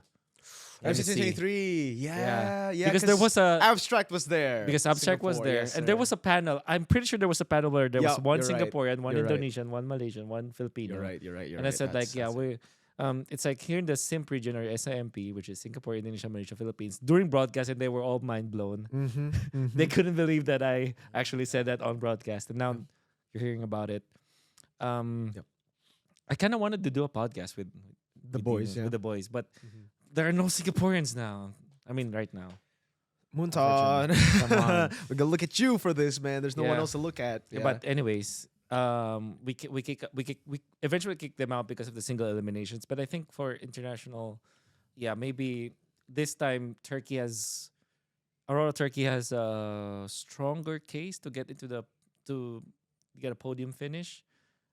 I'm not entirely sure about Team Spirit because the way that they lost in their second series against it was SRG. SRG. I think losing to SRG isn't really like a. But Yeah. the way that they lost was so one-sided, bro. I think it was also because obviously SRG are really good again, Yeah. but the drafts were just dog shit for Spirit. Like they went for a no CC comp against Yeah. Sky's Joy. Yeah, Um, the joy was Yeah, just actually, they had it do coming, whatever dude. the hell. Yeah, they had it coming. So and then GOTF unfortunately was also single elimination, so we did not see the full potential of Team Spirit. I think they got 2-0, right? Or something like that. Spirit?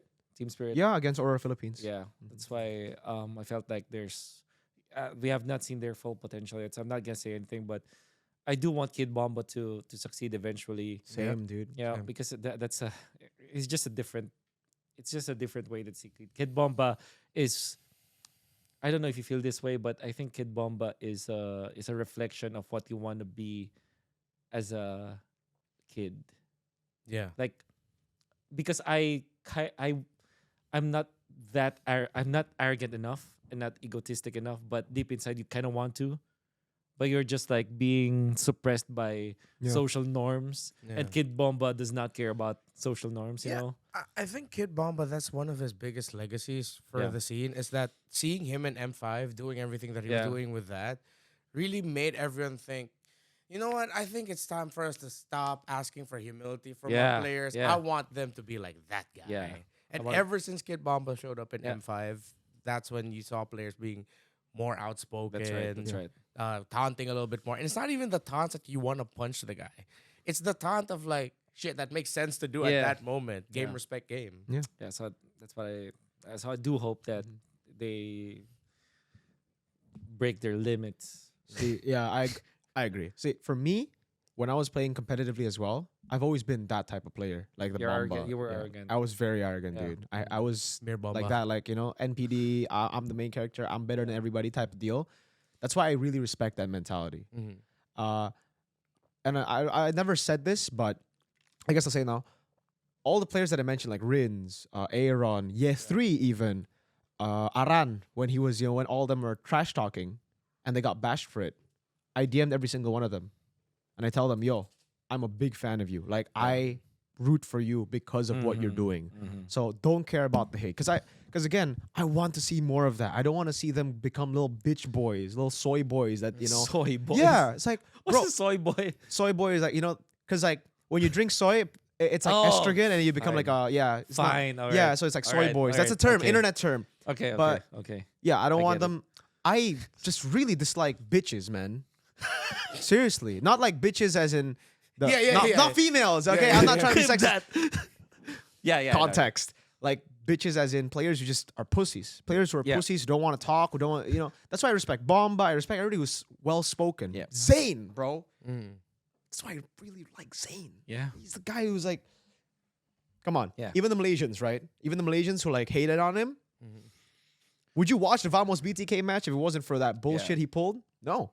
He created a lot of the hype Yeah. for M6 as well. There's a difference between arrogance and disrespect, you know. Yeah. Yeah. I think so far Kid Bomba's not been disrespectful. He's very respectful. Yeah, Very If there's anyone who respectful. was sort of disrespectful, yeah, Zane was. For sure. Yeah, he was a trash talker. Yeah. Aaron Shiki, very disrespectful.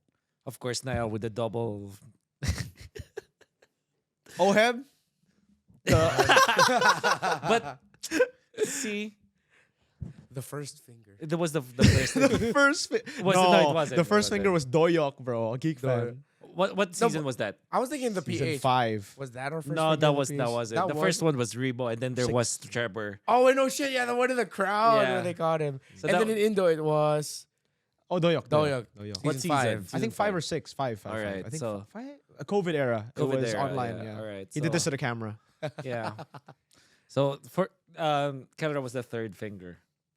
The first one was He did it. Wait, Rebo. when? When did he middle finger? Kelra? So not Kelra. No, Oheb. Oheb. Oh, Yeah, Oheb. sorry. Oheb was the third finger on broadcast.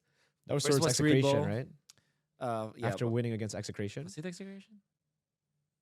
Blacklist versus execration, I think, right? Yeah, probably. Yeah, probably. Yeah, because it was Probably. against Kelra. Yeah. Yeah. So the 'cause- first one was Rebo, and that was also like just a random thing. Yeah. The second one was the funniest to me because it was Trevor. Actually, do you know this? No. It was Trevor did because he it was do? the pandemic era, and then they have their own cameras. I think that everybody has their own camera, something Yeah, the like that. webcams. are The webcams. I mean, and the story was Trevor did not know that they were getting featured, and they were just joking around. They were talking to each other. Yeah. And then Unintentional.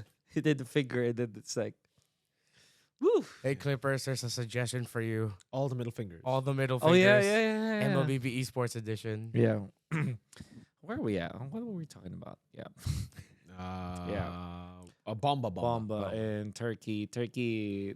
Wait, Hopefully. sorry. So right now you're ranking Turkey or Turkey over Team Spirit, based on what we've seen. Interesting. In terms of individual skill, I think Aurora Turkey have been better. It's just Team Spirit have been the better team. Like they're more well-rounded and they fill in each other's weaknesses, you Yeah. know? But individual mechanics, I've always felt Rosa really, really good. Tienzi and Pagu. Pagu. Yeah.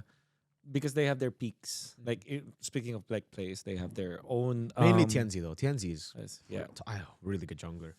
Makes me think though, because I think the reason why I'm rating Turkey better is that I don't, because Hiko has been inconsistent, unfortunately. As good as he was in the previous M series, because of the Hiko mania and everything, I think it was impressive. In GOTF and right now, there's more miss than hits Yeah. for Hiko, and I hope that he recovers because I really like that guy. I think I it's like his because name. of the meta though. It's definitely because of the meta. That's also Keeps what on I'm shifting. about to say. I believe that Siggy Boom can play both fighters yeah. and marksmen. Singapore was very underrated. Yeah, very underrated. I think that um, overall Turkey, I favor Turkey now in M7 just because of the meta game. Yeah, and of course the way they play. Not to say that they're not playing well. It's also in their DNA. I think for a majority of the history of MTC, the Turkey Yeah. Championship, it's been Aurora's playground, Mm-hmm. or then Incendio's playground. Yeah. Or oof. Or Ulfenar's playground. Yeah. Yeah. They went through Fucking- so many names. Yeah, But yeah. yeah, Definitely not Incendio though. Incendio were like very ube. Oh yeah, that Yeah, were the Turkish. But that was the meta game back. No, but even when they were doing Ube, they'd be pulling off shit like Yeah. suddenly Tigreal. Gozo shows up with a Terizla in the Yeah, mid yeah, yeah.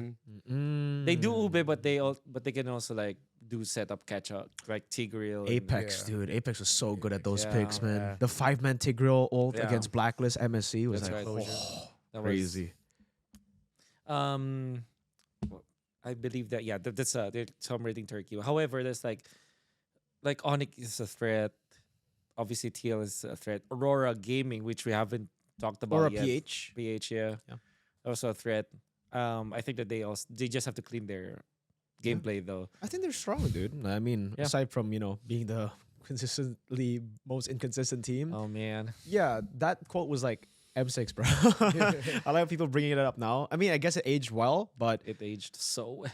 it aged really a bit too well for a Mirko statement, Yeah. But I think they're still good, dude. I think a lot of people just switched up on them because of the loss against just Onyx and GOTF.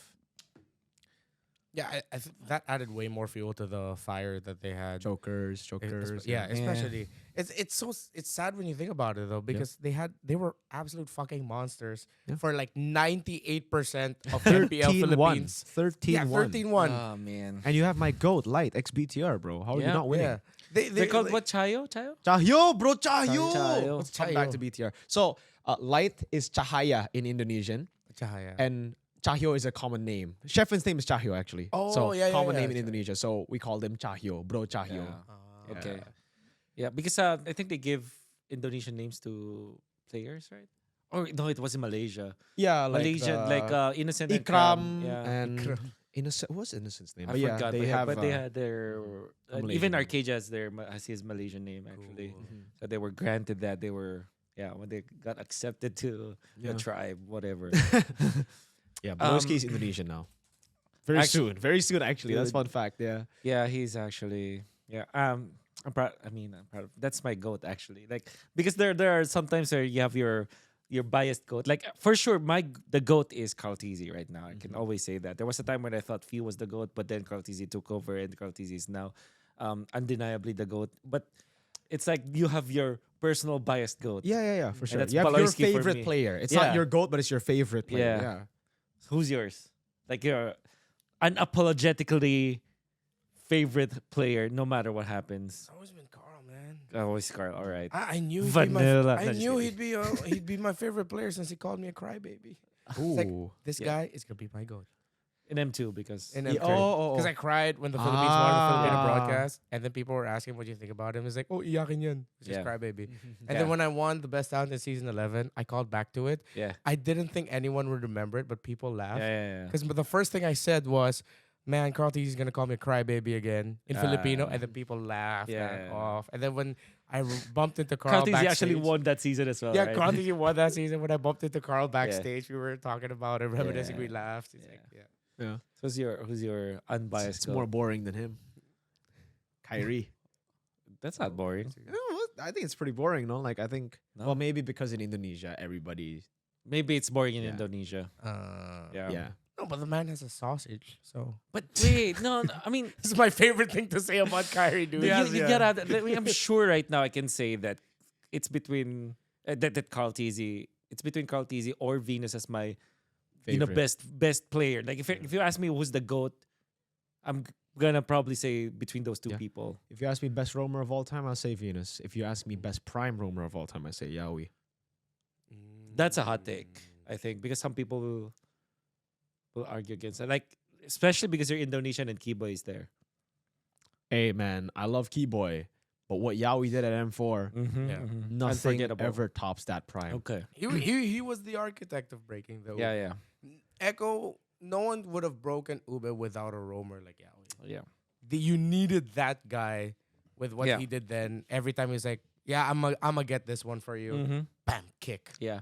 Instantly. Every single time. That kick Goat- he got on CW Leslie when there was like 4 guys Yeah. clumping up around CW. Under tower, right? Under tower Mid. tier Yep. 1 mid. I Yep. saw that and I'm like, they're winning M4. Yeah, they're winning. Fuck they're winning, this. they're winning it They're all. winning M4, dude. Yeah, yeah. I think Yawi definitely best catch roamer, and from a Filipino, that's a normal remark, I would say. I'm Yaoi. just Yawi, but I think for Indonesian, especially with K-Boy, Hey, dude. Yeah. I'm never, I'm only biased towards the BTR boys and Kyrie, and speaking of goats, yeah, like I said, like right now, and I'm gonna be clear with this because some people misunderstood me again, like because we Dude, were that's the streaming. internet, dude. That's Like, the you should get internet. used to that. At this Yeah. point, like, It's funny. everybody's, yeah. All right, so basically the context is, and I also wanted to talk about this in the podcast. I planned to talk about this in the podcast anyways. We can go for but hours, bro. It's yeah, so the context is, Carl TZ is the GOAT right now, undeniably. And I would say that he is the best player right now, and so far is the best player to touch the game, right? Right now. Like if FMBB ends literally today, as you're hearing this, January 14, 2026, if MLBB ends, nobody is the GOAT other than Carl TZ, right? Okay, so let's settle that. And now I think that people, because I said that during the restream of C Games, right? It was C Games when we were restreaming. I said that before I was thinking Kelra would be the next GOAT, but right now I think it's Sanford. I think that was my statement. I wasn't able to clarify it. Like the potential next in line. Yeah. And people thought that I want to replace Carl TZ right there and then. Yeah. What the fuck? People, Dude, I It's mean, like- like, at this point, you just gotta accept that Yeah, a yeah. lot of people on the internet are just gonna. yeah, it's so weird, and I think people overreacted to that, and I For can't sure, blame for them. sure. Whatever, that's just how you feel. No, you can blame them. It's okay. Yeah, Fuck right? them. Oh, Fuck yeah, you you guys. overreact. You guys overreact. But for me, it's like, first of all, I don't get to decide who the GOAT is, right? I'm not like the. He's not Jesus. I'm not Jesus. I'm not the GOAT council where Yeah. I get to decide that. But I think that the way that they felt about it is that I'm discounting what Venus was able to do, what Few was able to do, Yeah. because yeah, you're right. Technically, when it comes to whoever is in line next for it, you have to consider Few, even Rebo at a certain point, and of course VYs because of their achievements and obviously the way that they're, which I totally respect. I think again, if we stop MLBB right now, Carl TZ, then probably VYs because of their achievements, or Kelra because he's also MC and M6, right? So he achieved so much. If he gets Asian Games, which I think they will eventually, I mean, if Till ID is still Till ID. yeah, if that happens. So and then eventually if he gets what SEA Games gold medal, maybe all that kind of thing. And then of course, Few is always in that debate. Flap, don't forget Flap. Yeah, Flap. So I'm not discounting all the achievements of those people. The reason why I said Sanford might be the next, because right now I'm thinking either Kelra or Sanford as the next in line when it comes to gold. I'm not saying that they are literally right now gonna replace GOAT, Carl yeah. TZ, right? There's no way. But I only said that because Sanford is still young. Yeah. Sanji, Sanford. Sanji, both- Sanford, both Kelra. There's 18? Are they 19? 19 now? Sanji's 20, apparently. 20, yeah. So they're super duper young. Very young. Yeah. They were 16 at M4, Yeah. right? Kelra's probably 18 or 19 right now, or something like Kelra? that. Yeah. Yeah, so young. Yeah. So the And way Sanford also said he wants to do this for 10 more years. that's right. At minimum. And the way that I say, because I wasn't able to explain it. I was about to say like, because he's still playing with Carl TZ, you can probably expect them to win more in the future. So they'll eventually get maybe 2 world championships. Right now, they're gonna get the Golden Road. Then If they get the Golden Road, bro. it's so difficult to like Nah, topple you can't that. Top that. You can only top that by doing 2 Golden Roads. Yeah.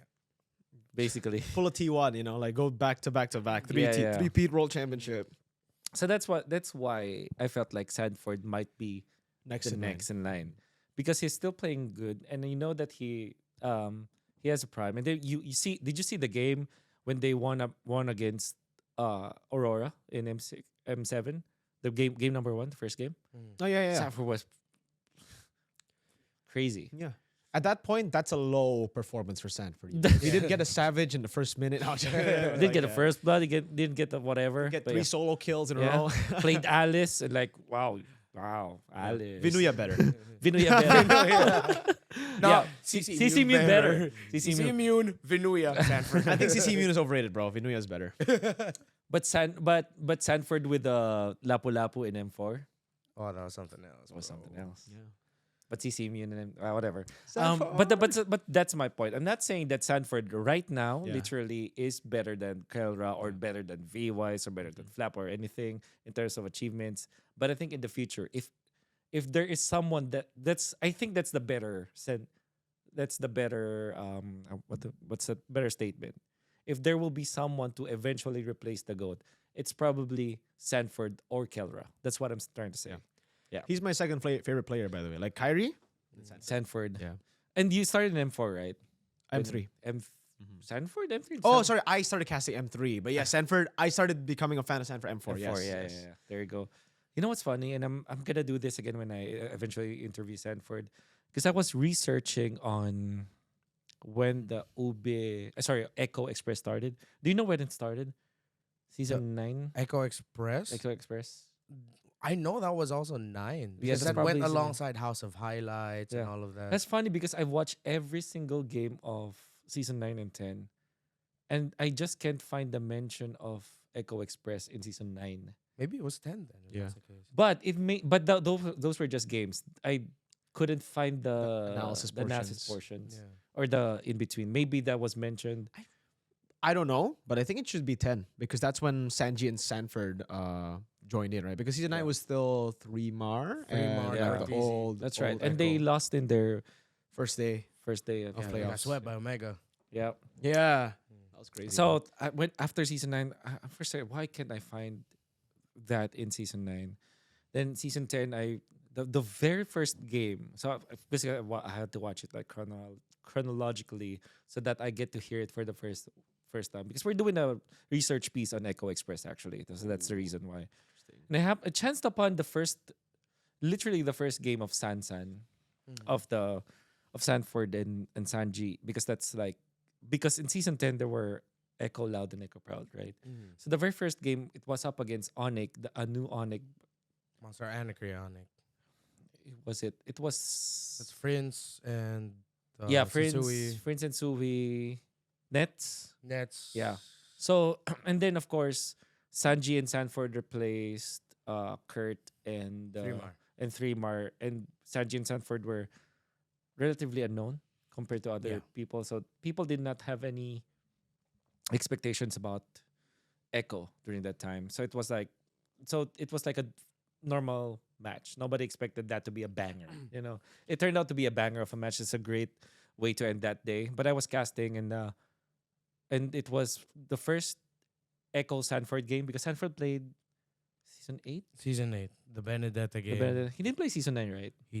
Don't remember him playing season. Yeah, but yeah. So it was Sanji's debut game overall in MPL. I mean, so I did not know that I actually said this because you eventually forget all the things you say. Yeah, You're yeah. casting. That's true. You do it for a long time. I sincerely did not remember saying this, and I think that I even forgot about it after day 1. But in the middle of the game number 1, I don't know whatever came into me, dude. But I said, this is in English already. Carl TZ, maybe the person that he will pass the throne to will be Sanford. I actually said that. And I don't know why, but it was an Esmeralda. He played so well, of course. And that was a stupid take for me back then, knowing that there are so many other good players. Yeah. Kyle TZ was there. Obviously, we don't know his potential yet. there was Oheb was still playing, Edward still there. You know, So you're pretty much that guy from Dune 1 who proclaimed Lisa and Algaid exactly. before Sanford. I'm became- Javier Bardem. You're Javier Bardem. I'm Javier, and I really Still tried Gar. my best. You're still Gar. Yeah. Yeah. So I can't believe I said that. I actually can't believe I said that. But it was recorded. It was there. Maybe I'll send the link. At the end of and then Sanji makes a good play. They both make a freaking good alley oop play between Esmeralda and I think Sanji plays maybe Kagura or something. So it was great. It was great. And then eventually at the end of the analysis portion, I said, Sansan of that series, and then of course Sansan eventually caught up. I don't remember ever doing that, and after looking back, season 10 was how many years ago? Was it 3 years Season ago? 10? Holy shit! Yeah, 3 years years. ago. Yeah. 2.5 because season 10 was Yeah. second half of Yeah, 2023. 2.5. So Wait, did we start calling them Echo Express? They had a bus, right? They had a partnership with that a bus probably. company. Oh, That's why we started calling them Echo Express. you got it. Yeah, because they were partnered up with a bus company, and they were the yeah. only team rolling up with a bus to Mm. MPL Arena. Yeah. That's why they were Echo Express. So it was season 10. Yeah. But yeah, so the first mention of Echo Express. Can I pee? Yes. Go ahead. Hold on. All right. Oh yeah. Oh, sorry. Yeah. Yeah. I think they're more okay with drinking than with vaping. Wow. Where we at? All right. You guys are Echo Sanford. Express, yeah. So Echo Express, it's a meme. Yeah. So immediately afterwards, I think the second series that they play, or maybe the third, maybe I'm wrong, but eventually the word Echo Express was first uttered in season 10 in the second game. I think it might have been Echo Loud actually that, or whatever the second team. Anyways, where are we at? Sanford. He's so good right now. It's just I think he's the best player so far in M7 individually. I Would you think say? before the Innocent. tournament, I would say yeah, but after that, Innocent, I think for sure. Yeah. Right. So it's between Innocent as well as Sanford right now.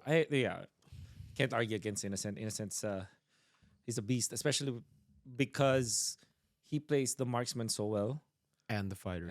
and the fighter. Yeah, that. It's Sora. crazy that he. It's crazy enough that they get Sora the first time. It's crazier that they get it back to back. The flex, man. The flex makes it so powerful. Yeah, but well, it's the preparations of SRG that gave them that W, and they more than deserve that W. Prep team and coaching staff of SRG. Yep. Who's your Mount Rushmore? Not only in M7, but all time. XP? I No, mean, like XP Jungle or 5. overall, Just 5 names. just 4 names. In M7. No, like overall, Oof, all time. all time. That's crazy. It's difficult. It's really difficult, even for me. For XP, it's guaranteed Sanford. I don't care. XP Sanford. Okay, so you're just gonna do like best players all time, like best team. You're gonna make like a. I think that makes more sense. Okay, yeah, sure. So XP Sanford, Kyrie, I think I'll go Kyrie. I'm Okay. biased to Kyrie. Mid lane, I go Suns. Okay. Rome, I'd go Keyboy, dude. Like But you again, said Yaoi over Yaoi? earlier. yeah, but it's like that's if you ask me who has the best prime. This is favorite, right? This is okay, okay. my own favorite. Yeah. Are- Okay, are we okay. going from achievement? Like, It's Up Yeah. to you. It's because if totally it's up to you. favorite, if it's just my favorite, these are my favorite players. Ah, yeah. Okay. So No, I mean like Yeah. yeah. all time, I think it's Venus. Just so I clarify, prime, I think it's Yaoi. But favorite, it's still Keyboy. Yeah. Favorite roamer of all time. Yeah. Keyboy, Sans, Kyrie, Gold Lane. This is a tough one. Yeah. I think it's still Kelra, dude. Mm-hmm. Kara is the number one of your number ones. Yeah. Oh yeah. I saw Yes. the blind ranking. Yeah. I thought fair. You know, Kelra has always been individually there. It's just unfortunately he was in a dog shit team for the longest time. So finally he got an actual team Yeah. But he won with a with a dog MC. shit team. Yeah. So I remember talking to him at MSC 2025, and I was like, 25. yeah, the recent one. I'm like, how the hell did you win back then? And he's like, I just told my team, just wait for me, just let me farm. Yeah. And pretty I'm like, yeah, much. makes sense because that was literally we were calling it the Omega time, right? Omega Omega timer, timers. That's Omega right. timer, like That's right. the point where Kelra gets farm Yeah. and he carries everybody. Yeah, Yeah. But Well, it was. We didn't have a term like that for execration yet. though, Yeah. Right? yeah. But after execration, they became Omega, and Omega then it was timers. Omega timer Yeah, because at that that's point right. it's like we just wait for Kelra. Yeah. But also shout out Chaknu because Chaknu was really good there. Yeah. And Renzio, right? Renzio Renzio. was really good. They all found their their form prime. Yeah. in MSC 2021. It's a KLVJ team, right? Yes, Yeah. Kill VJ. Yeah. And yeah. Was it Just- Ito Max mid? Yeah, that Ito was- Max, right? yeah. My GOAT XBTR, by the way. Yeah. So that's your all time. That's my favorite all-time team. Now, if you ask me all-time GOATs of Mount Rushmore, Sanford, Carl TZ, few then, probably. Mm-hmm. Venus. Okay. Kelra. That's more than 4, but yeah, I'll get it. All right. It's I 5. understand. Yeah. Mount Rushmore's 4, but yeah, okay. Oh, you know. Yeah, it's okay. Yeah, but like, I But- want it all rolled. Yeah, yeah, yeah. Do you want to answer the question? Mine is a cultural impact. Okay. Mount Rushmore. Ooh. In terms of in and out of the game. Okay. Obviously, Let's hear it. it can't just be Venus. It's VYs together. Yes. That's a package. Yeah. Sorry. Yeah. I know Mount Rushmore has 4 heads, but this Mount Rushmore has like 5 heads. Exactly, 'cause Wolf. this one is like, that's Ling. Bro, you cannot rip them apart. Yeah. VYs and then Carl being proclaimed Yeah. as the GOAT. Because he has a sausage, Kyrie.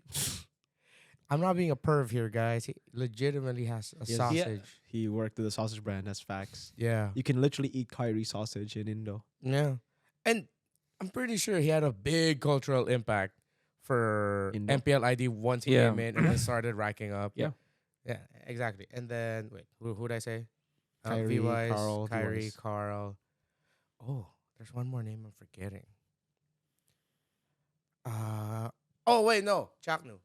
Because Chaknu's Ooh, cultural impact in wow. the Philippines. That's right. That's right. Wow. Roaming, tanking was synonymous with him. Yeah, that's right. Like every- catch- Catch type. Everyone was like, I want to be Chaknu. I want to yeah, be Chaknu. exactly. It's Yeah. like there was a like Mike kind of a phenomenon in the Philippines when Yeah. Chakno was just The Chalk Mamba. the Chak Mamba. Wow. Yeah. Everybody want to be like Chak. Yeah, usually, and for example, this is what happens. If you play like Kufra Mm-hmm. Yeah. and you're dog shit, people would go, you're not Chaknu. Yeah, They'll type like it out you're in game. Lubukan. Baloy. Lubukan yeah. Chaknu. Yeah. exactly. Which is why it was crazy that we got to see like Chaknu and VYs, especially Chaknu and Venus together. Yeah. Because you just saw 2 different ends Exactly, of the roaming spectrum. dude. So we were lucky that we got to witness That's why that. season 7 was special because of that. Yeah, that shit was. Yeah. That was peak. Wow. So I'm gonna ask you about your top 5 later, your tier team. But yeah, for me, the Mount Rushmore. It's fun. I'm just relieved that you said that VYs was inseparable because I was gonna I thought it was a cop out because I was also gonna say it. It's not a cop out, dude. It's not a cop out. Yeah, but overall I think their cultural impact as well as the way that they play the game. And I personally just I like it when people are systematic and people when teams are surgical and strategy based, and I feel like they push that kind of play style to the limits. I think that the fact that they invented so much, they invented the ube, they invented the Lord dance and timers, obviously. Their Venus practically revolutionized shot calling. Revolutionized. Revolutionized. Yeah, revolutionized. Yeah, Yeah. shot calling. I I'm still gonna think put it there. greatest mind ever Yeah. in MLBB. Yeah, for sure. Yeah, so that's so VYC is definitely gonna be there.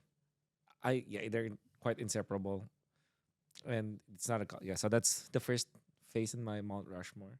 Second is Carl TZ, and I don't think that deserves an explanation. Yep. But I would like to add that Carl TZ is also important because he also kind of made it so that junglers aren't just that Flashy. are just flashy. they should adapt. And if it took you some time to adapt, it's okay. Because there was a time when Carl TZ lost actually, right? Season Yeah. 9, A long time. Season 6. Oh, sorry. Season 7, 8, 9, right? 7, 8, 9 practically. And then you come back up. It's a freaking good story. Yeah. And then And 12, he that's- lost again. Yeah, and then he won again, and now he's like on the way to Golden Road.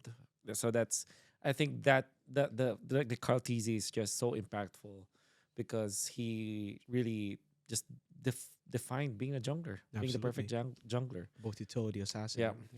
And now that's Keldra for me. The as gold. the gold. But on fighters, I will say he's not. Yet, Maybe That's the not thing. yet. But I hope it just doesn't become a fighter lane anymore next hatch. I'm because you tend to forget that Keldra also played in the fighter era as well. It was more like mage era, no? That Yeah, it was more Rage. Alice Yeah. Lunox then. Yeah, that's right. You're right. But he started as a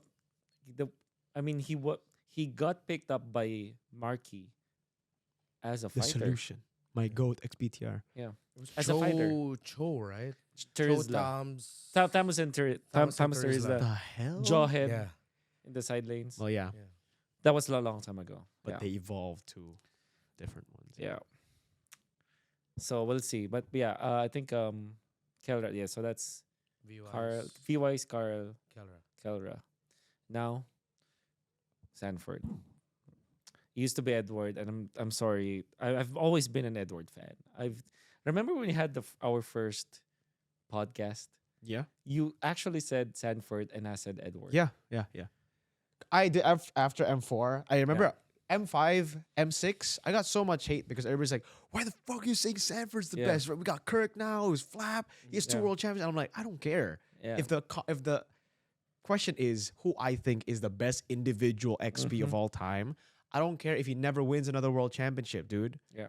It's individual. I Yeah. think it's Sanford. I don't care. And Yeah. the fact that he is getting the achievements, it's like another bonus for me. But it doesn't matter. Even if he doesn't win M7, even if he doesn't win M8, even if the other XPs win later on and he doesn't, Yeah. I still think individually, Yeah. yeah. So I mean, call me Balimbing or whatever, because I can fairly remember always defending Edward for sure. I'm not saying The that. pot up. Yeah, I'm not saying that Edward is a weaker player now or Yeah. bad player. He's or good. whatever. He's great. Yeah, it's so close. It's like 51-49 or 50.5 and 45.5 between 49.5 between those two players for me right now.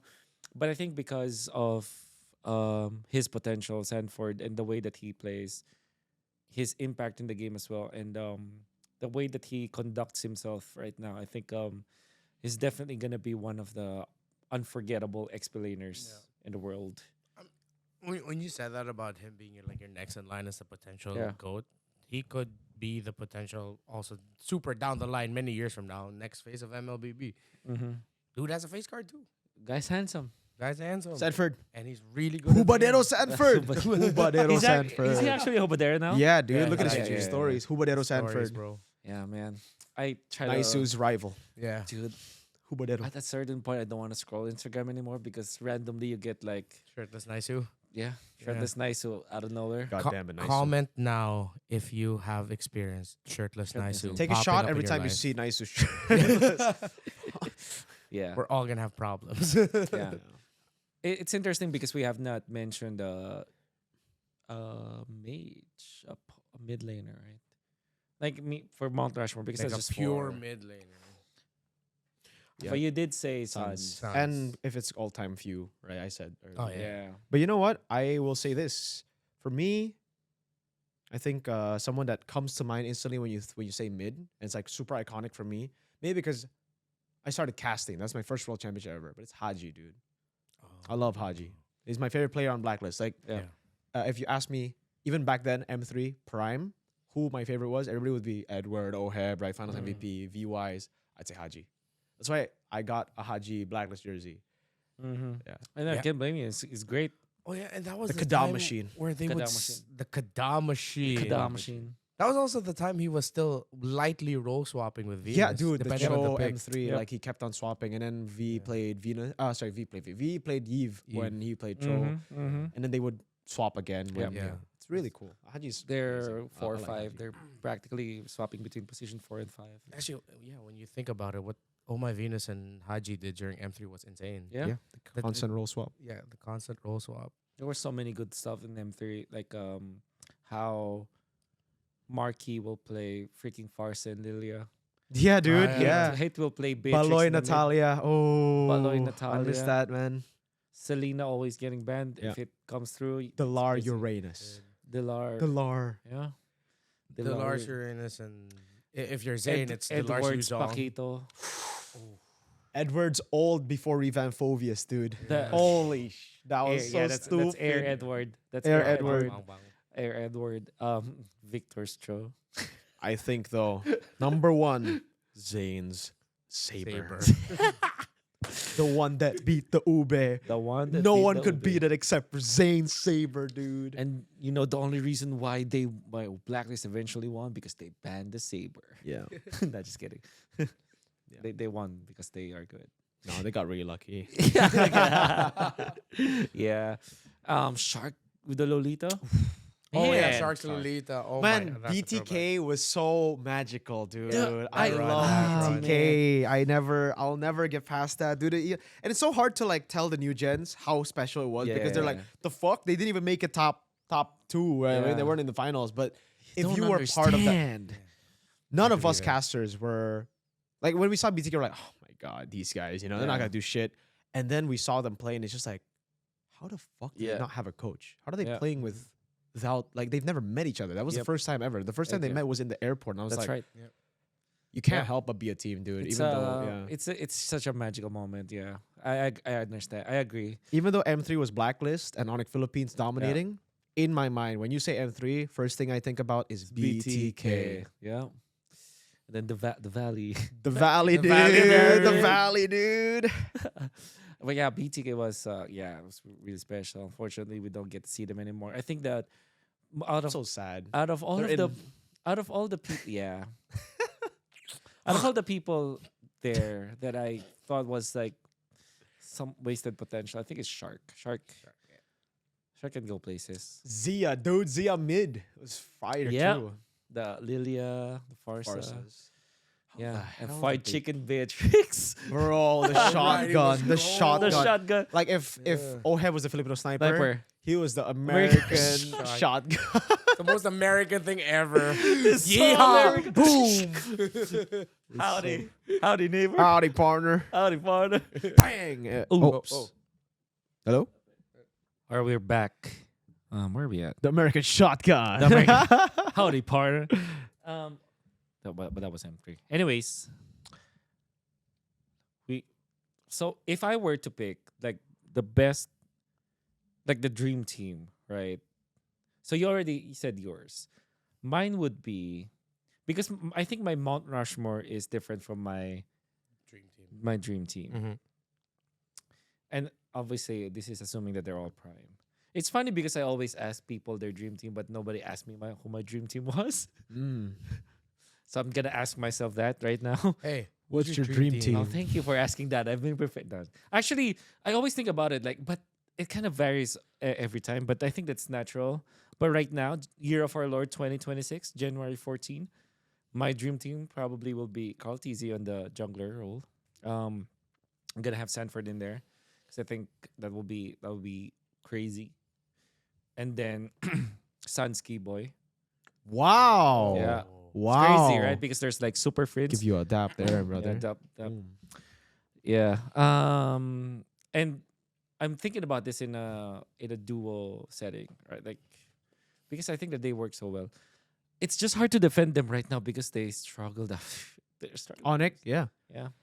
Best of ones. Well, Yeah, we'll best of see one. if they choke in best of threes, then they deserve to not Yeah. make it. But Be- hey, because I feel like if I pick up, for example, if I pick my goat Baloyski with super friends, I haven't seen that actually happen, and it might not work. Yeah. Yeah. But the Sunsky boy, it's, it's such a good duo to have. I'm sure that Filipinos will be disappointed in me again because there's like Yue, there's like few. whatever, dude. Make your own man. fucking list, Make nerd. your list, man. Make your own podcast. Buy all of your Yeah. equipment and make your own Yeah, podcast. you be Ocho Gahaba, you be whatever Gahaba, Yeah, bro. but I think yeah, the fact that even Carl thinks that Sanskiba is also special. Yeah. Yeah, all your goats think that Sanskiba is special. So you gotta respect that. Yeah. Which leads me to Kara, and Kara I think is just like a no-brainer at this point. So it was, and then I think about it, it's pretty boring. My all-star. It's It's pretty not boring. I think it's very controversial because you're Filipino and you said Sanski boy. Sanskiba, So it's like, yeah. I don't think it's boring. I think the boring answer would be Friends. yeah, just like Sanji Sanji. plus Sanji and JP JP. Yaoi. Yeah, That's Right. literally that's literally Echo. Echo. That's literally Echo. Echo. Echo with Kelra. Echo with Kelra. Hey, you Oheb hater. I'm not an Oheb hater, bro. Dude, I've been called that so many because like in MPL Philippines, I said Yeah. Kelra and Marco are individually better, Yeah, which I yeah, still yeah. think is the case. By the way, hate me, whatever. But yeah, Oheb's always like a guy that fits into teams. Any team you put him, he's a very well-rounded player. Yeah. But individually, I still think there are players above him. That's why even M7, right? it's He small. proved me wrong. He won MPL Philippines. And yeah, a lot of people are like, where's your list now? I'm like, it's Yeah. still innocent, dude. It's I don't still know what to innocent. tell you. Like, It's that's still my in- opinion, you know? Yeah. So I'm thinking about like a team that is not like a dream team that's not boring, you know? That's probably why. Yeah. If Are I you were to, fucking yeah. How is that fucking boring, dude? Yeah. Just imagining the prospect of Keyboy Sans and Edward together in Yeah. the same team. It's like, what the It's like- fuck? And also, like, if it's, I never really understand people going like, Mirko, you're biased. You know, shit. It's my fucking subjective opinion. Yeah. You know, like if you're gonna make a list, it's gonna be subjective to you as well. Yeah. So it's like, if you want me to be a freaking neutral guy, you wouldn't even watch me because I'd be Yeah. too boring. You know, Yeah. if I was one of those guys. And you'll literally just, okay, if everyone's going to always bring out achievements, then Yeah. everyone's list is going to Same. be exactly Yeah. the same. Exactly. Yeah. So it's like, hey, Yeah. even if you hate, thanks for the ad, bro. You just watch. You gave me revenue, bro. my favorite moments of getting called bias is when if it's a game, and then Oh people my God. and I'm casting it, and then people are like, "Hey, you're biased towards Aurora," and other people will say you're biased against Yeah. you're biased towards TL Yeah. together, and like, wow, so I'm biased for both teams. And Yeah. like, so Dude, it's what so do you really annoying. mean? It's so annoying. Like, But- dude, the Alter Ego game versus Aurora Gaming. So Nice who did the Aurora Gaming shout, right? Yeah. And Yeah. I did the Alter Ego shout. By the way, all this is like in M7 Yeah. at least, it's scripted. So it's like you see the opening line. Yeah. Everybody, not everybody, but some people in the chat were like, Mirko's biased. And I'm like, for doing an opening, fam. What? Yeah, Huh? It's a fucking scripted introduction that they yeah. wrote. It's funny, but I And don't even know. if they're Indonesian, like no shit, even if it's biased. Mm. But it's not because it's fucking scripted. Yeah. But again, guys, and I'm gonna give you something that you can actually like blame me for. If there's one team that I'm truly biased, apart from BTR, definitely Twisted Minds, dude. Yeah. I've You been said this the very, last time. I'm actually Yeah. so biased towards Twisted Minds all throughout the season. You're Fikri. What's that? That's the name of their brain. The brain. Yeah. Oh. The Twisted Minds I logo. didn't know. Their But, mascot is Fikri. so I'm not biased enough. The terrifying little creature that is. Yeah. the Faker. brain with a eye with eyes and a mouth. Yeah. Sean is definitely gonna be one of the best mid laners to eventually. Yes, sir. Yeah, that guy's a bright future ahead of him, and of course Nosha, my man, my happy pill. Yeah, Yeah, I wish him really. all the best. I think in season 16, the most impressed I've been has been the Twisted Minds Yeah. games. Like when I do my reviews, I'm technically also a little bit biased towards them because Yeah, almost every time I do a weekly review, I like when someone like there's a few comments saying like, oh, go TL, go this, Yeah. and one guy says Twisted Mind. I'm like, okay, that's one. I'm going Twisted Mind because it's fascinating how fascinating. good they are for Yeah. their first season. that's dude. right. Very And fascinating.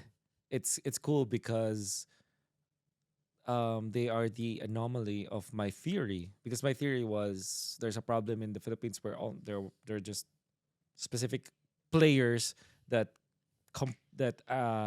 comprise the majority of the top 4 teams every season. It's always like from Aurora, Liquid, Onyx, and Falcons, and then they eventually came. Unfortunately, they Yeah. didn't make it to the top 4. Very unfortunately. Very But- unfortunate. Yeah. But of course, they got there. The Shout out next, to Coach Wright, by the way. I love Coach Wright. yeah, he made them successful in MDL, and now he was part of Dewa. Dewa. Is still, is he Yeah. is he still part of? So far, If they will kick him out, I think it's a big mistake. I think he's Yeah, a very yeah. good coach. you know what, I should get him on a podcast, should. right? Yeah. I think he's still here. We can Yeah, just yeah, call we'll him see Go to that. Ayana. Yeah. Yeah, and then Oh, Yeah. Kin. Kin? Or what do you mean? Dewa. Ah. There was XP, Kin. Oh the yeah, yeah, yeah, Philippines. yeah. Of course, of course. Maru from Maru The- Gamer. Yeah, that when he played the Arlet, that he also what's the term? Really good player. Revolution. Revolutionized. Revolutionized. He's very good, man. Yeah. Dewa has a bright future. Yeah, yeah, yeah. With I Coach agree, I agree, Wright. I agree. Just build on that, man. Speaking of future, all right, now we have to talk about who's next tonight because I feel like Zaida. I'm not gonna stop talking about Yeah. Zaida, dude. Zaida is the up and coming. For Indo, I talent. think Yazuke. All right, I agree that I agree with, especially the way that when I watch him now in M7, and of course Yes. during the finals up against Kyrie, he's unfaced against Kyrie and Sans and Keyboard, which is, I think, it's such a good thing that you're not afraid of. You've these. only ever seen that from Fabian before this. That's also true, and Fabian, please come back. yeah, please. And then Zaida, of course, is there. Sean is gonna be next for sure. XP probably Kin actually. Yeah. Yeah. And I do hope that Lansu is great during season 16, but I That's feel just like, the XP, right? yeah. Yeah.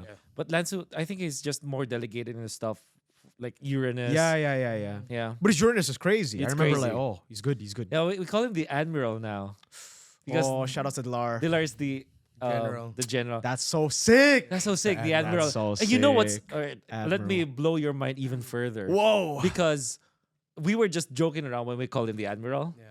And then before the playoffs, I got the chance to interview them.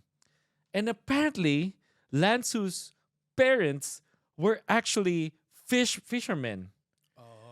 He actually lives nearby the sea, bro. Like literally nearby a body of water where they're fishermen. He grew up in a fisherman culture. And it's just so funny that we said it. Admiral. Then he's the Admiral now. I don't know. The universe just, sometimes gives you Headlines good stuff. up. Headline. So yeah, that's so hopefully it gets better. But I think that out of all the XP laners, apart from Edward and Sanford, the one who impressed me the most was 3Mar. And then of course Lanzo, unfortunately. I didn't expect didn't 3Mar to have the resurgence. Yeah, that he did. exactly. I'm very happy to see that. Yeah. Honestly, I'll be honest. I thought he was washed. Thought it was on. And then Before. before season 16. I agree. And then after season 16, I'm like, holy shit. I agree. What happened? Yeah. And I told 3Mar this. And it's after he removed the TZ. exactly.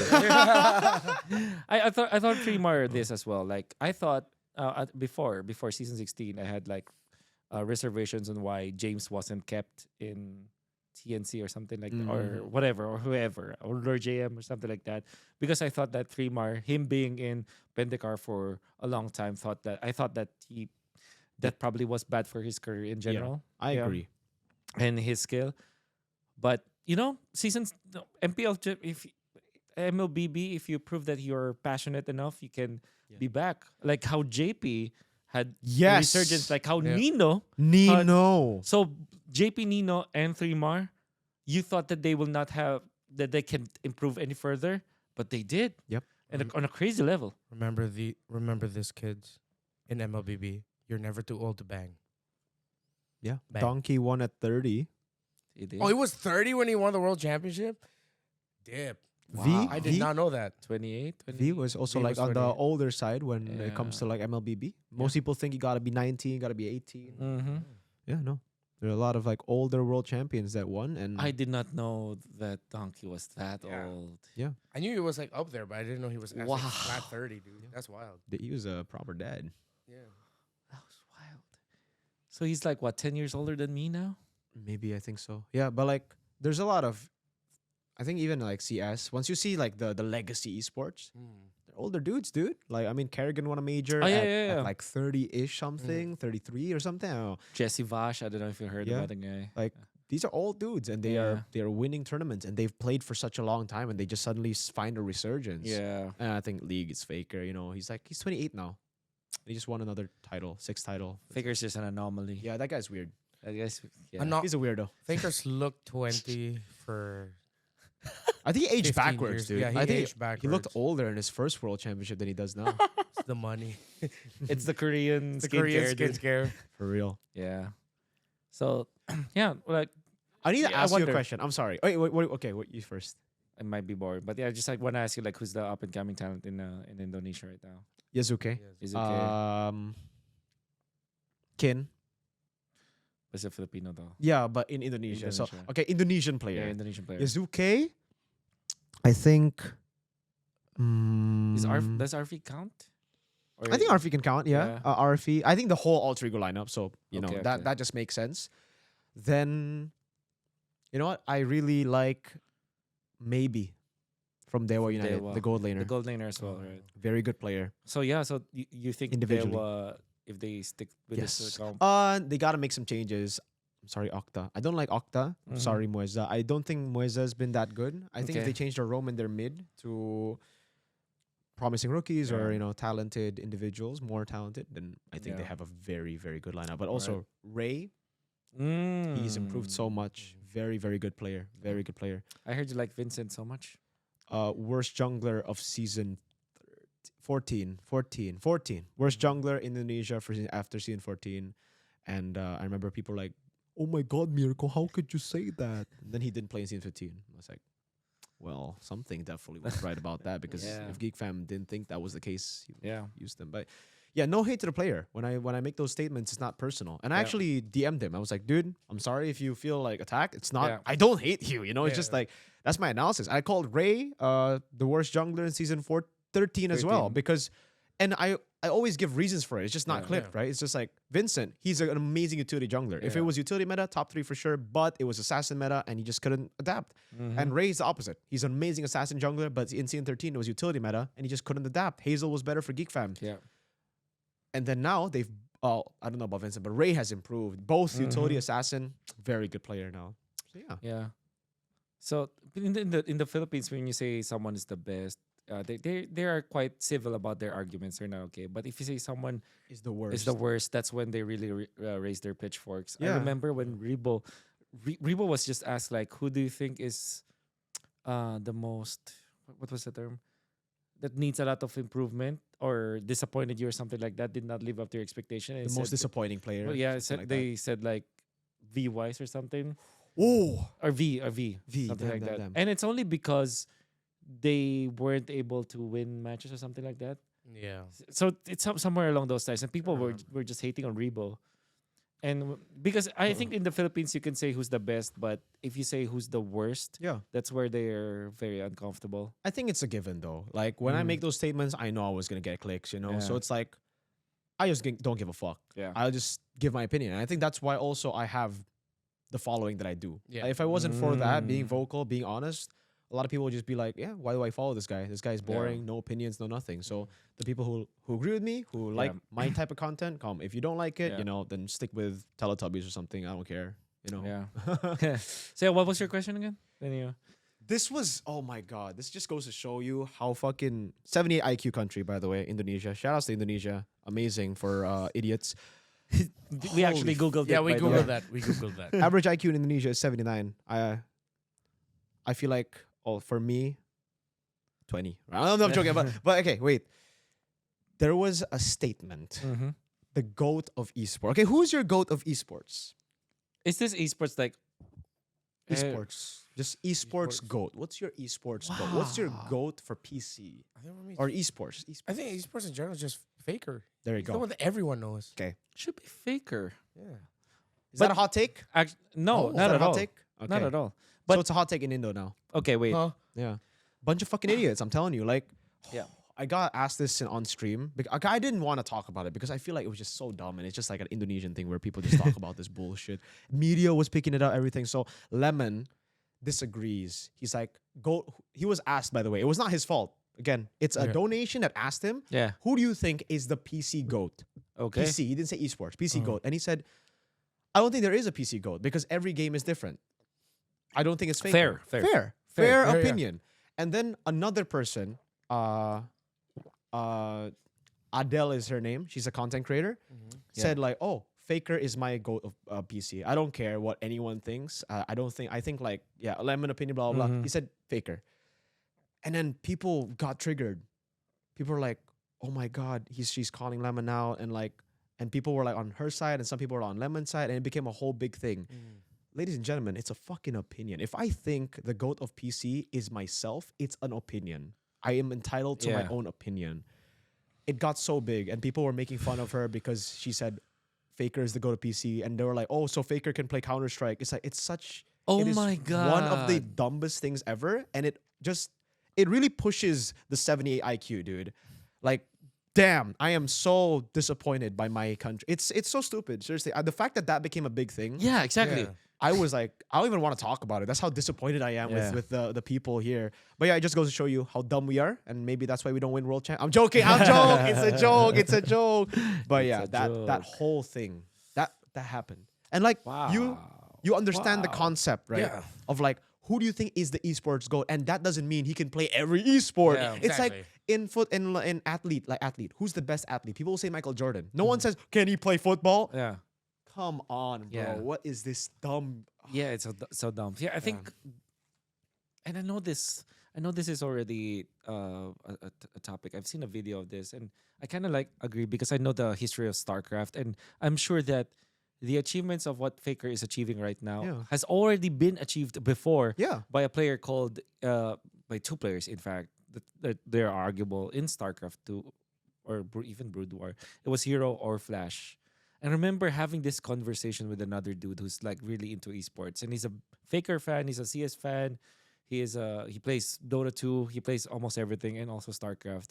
And we both agreed that yeah, surely it's if you just talk about achievements, there is someone you can pinpoint, which was either Yeah. Hero or Flash. Basically, they're like the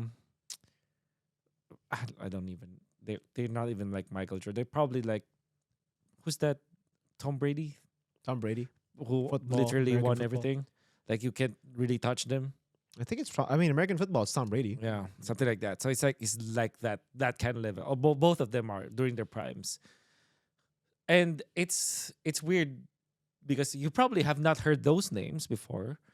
Yeah, and you two may have not have heard Yeah, of them no, actually, yeah. but they Not are really so successful. They're Koreans Mm. also. Obviously, he's Yeah. Koreans, man. Yeah, but then there's still Faker who's still achieving everything. yeah. And then they Culturally, can say the that impact, yeah. the views, everything. some people might argue simple is Yeah, exactly. Yeah, Yeah. and I won't raise my pitchfork Yeah, when you say exactly. simple. It's like okay. But I think It's the a cool easiest opinion. answer is Faker Yeah. right now. I think the majority of people will say fake. Yeah. But But because he transcends titles. Yeah. Like you don't have to be a league guy to know what Faker Yeah, has exactly. done. Careful, the Indonesians might be angry after that statement, brother. Yeah. Yeah. it can even argue Very like who, disappointed. like do you know the Daigo parry?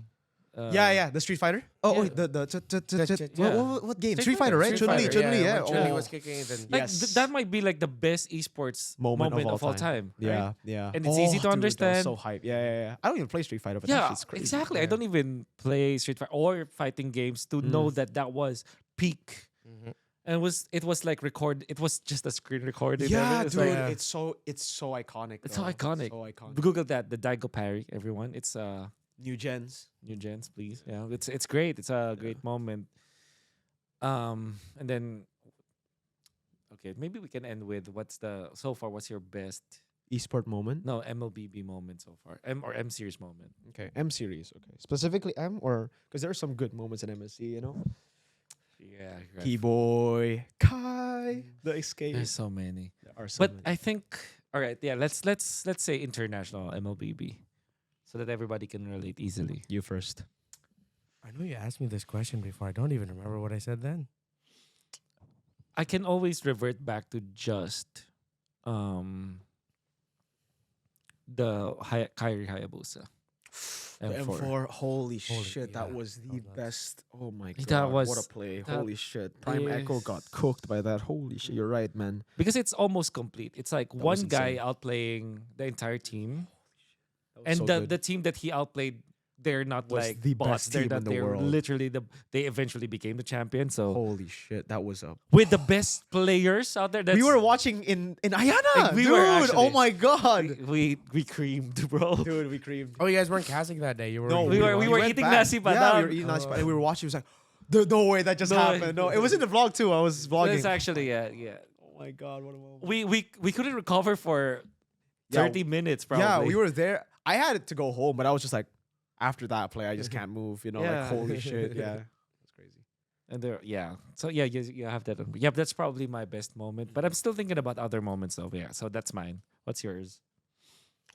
I'm really having a hard time remembering, dude. Yeah. I mean, the first one that comes to mind is the one that you reminded me actually happened The in Kelra, 2025. The Kelra thing the that Kelra outplay, the Kelra where outplay versus Team Spirit. against Spirit. When Kelra just said Oh, that MSC MSC, 2025. I'm gonna Yeah. take The over. Granger. Yeah. Oh, wow, that's Yeah. a good one. That was That's a good one. It's Very a, good it's a one, yeah. very and it's also really good because it's a marksman where you thought that you can do much. Yep. But yeah, only Kelra can do that. Mhm. That's why Kelra. Is there? Ridiculous. That's yours? That I can remember. As time goes on, I'm having a hard time Yeah. remembering moments Uh-huh. now. Like they all just blend together in Yeah. my memory. I have a few moments. Okay. But it's yeah, I mean it's my opinion subjective too, but I casted it, so I Okay. felt like that stuck with me more, right? Yeah, for sure, for sure. The Kyrie escape against Echo Mhm. with Lancelot. Lancelot, 2023. MSC. Yeah, Oh yeah. wow, that's also really That good. was insane, That dude. was Because I insane. couldn't believe it. I'm like, if he escapes, I don't know what happens Yeah. next. Like legit, that was the call, right? I was That like, was a goal. if he gets that's out of actually- this, I don't know what happens next. Yeah. It buys immortality. And Oh then my wait, minion wave God. comes in, he And gets then, out. yeah, and then Sans comes in right as like Yaoi ults him. Yeah. And I, And but then- Sans, And oh. then they won. And then keyboard, yeah, that whole game, I think it was absolute cinema. As an Indonesian as well, that Yeah. was probably the best moment I felt as an Indonesian. Really? Watching an MLBB game, yeah. Not the Suns defense in M5? No. Not the Navarre. All right. Not the Okay. Suns defense, not the Tigreal turnaround against AP Bren, Yeah. not them even winning against Blacklist to win MSC. That moment, That moment. All right. that I game understand. against Echo. I understand. Well, it's not a hot take, but that Echo Yeah, was it's better than Blacklist. Even though they lost in the semifinals in MSC 2020, they were the champions season 11, right? I think they were the best team to beat. So It's just a single After- elimination. That's Yeah. why. Okay. after winning against Echo, I knew they were going to be champs because I put Echo as number one, even over Onyx Okay. at that time. But yeah, then it's the Sanford one, M4. Was it the Lapu Lapu or the Yuzhong? Yeah, the Alpha Level. Oh man. But the top lane. overall, Top yeah, lane. Oh the my Sanford god. with the bravest fighter. Oh man, that Whole series against Blacklist though was my favorite series of all they time. had their own moments. Yeah. Benny Cutie had his own moment.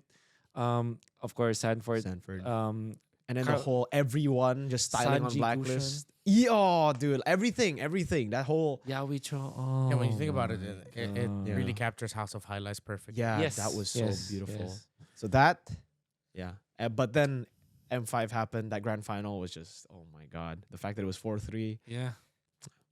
That's a good. That was There's the so best many grand moments, finals, right? Best grand- for me, it's the best grand finals ever. Yeah. But I think a lot of people can say MSC 2024 is their best because SRG versus AP Brand was That's also pretty lit. Yeah. amazing too. It was Yeah. amazing. Yeah, Sekai's. I mean, it was innocent again. Yeah. Roger. Nice. Roger Another last Roger. game. Oh my And god, that it was his crazy. call, right? Like they were gonna Yeah. go Ling, and then he said, "No, Yeah. I want Roger, please, Trust coach, that trust coach. me." Roger. Yeah, he actually did say that. And Then then he said it was if we pick Roger, we win. right? Yeah. Yeah. In the call. that's what we need. Yeah. Those kind of players, bro. Ego, bro. Ego, bro. If it was Ling, maybe Yeah. it was AP Bren, bro. Mhm. Right? Yeah. You never know. Maybe it would have been AP Bren. It would have been.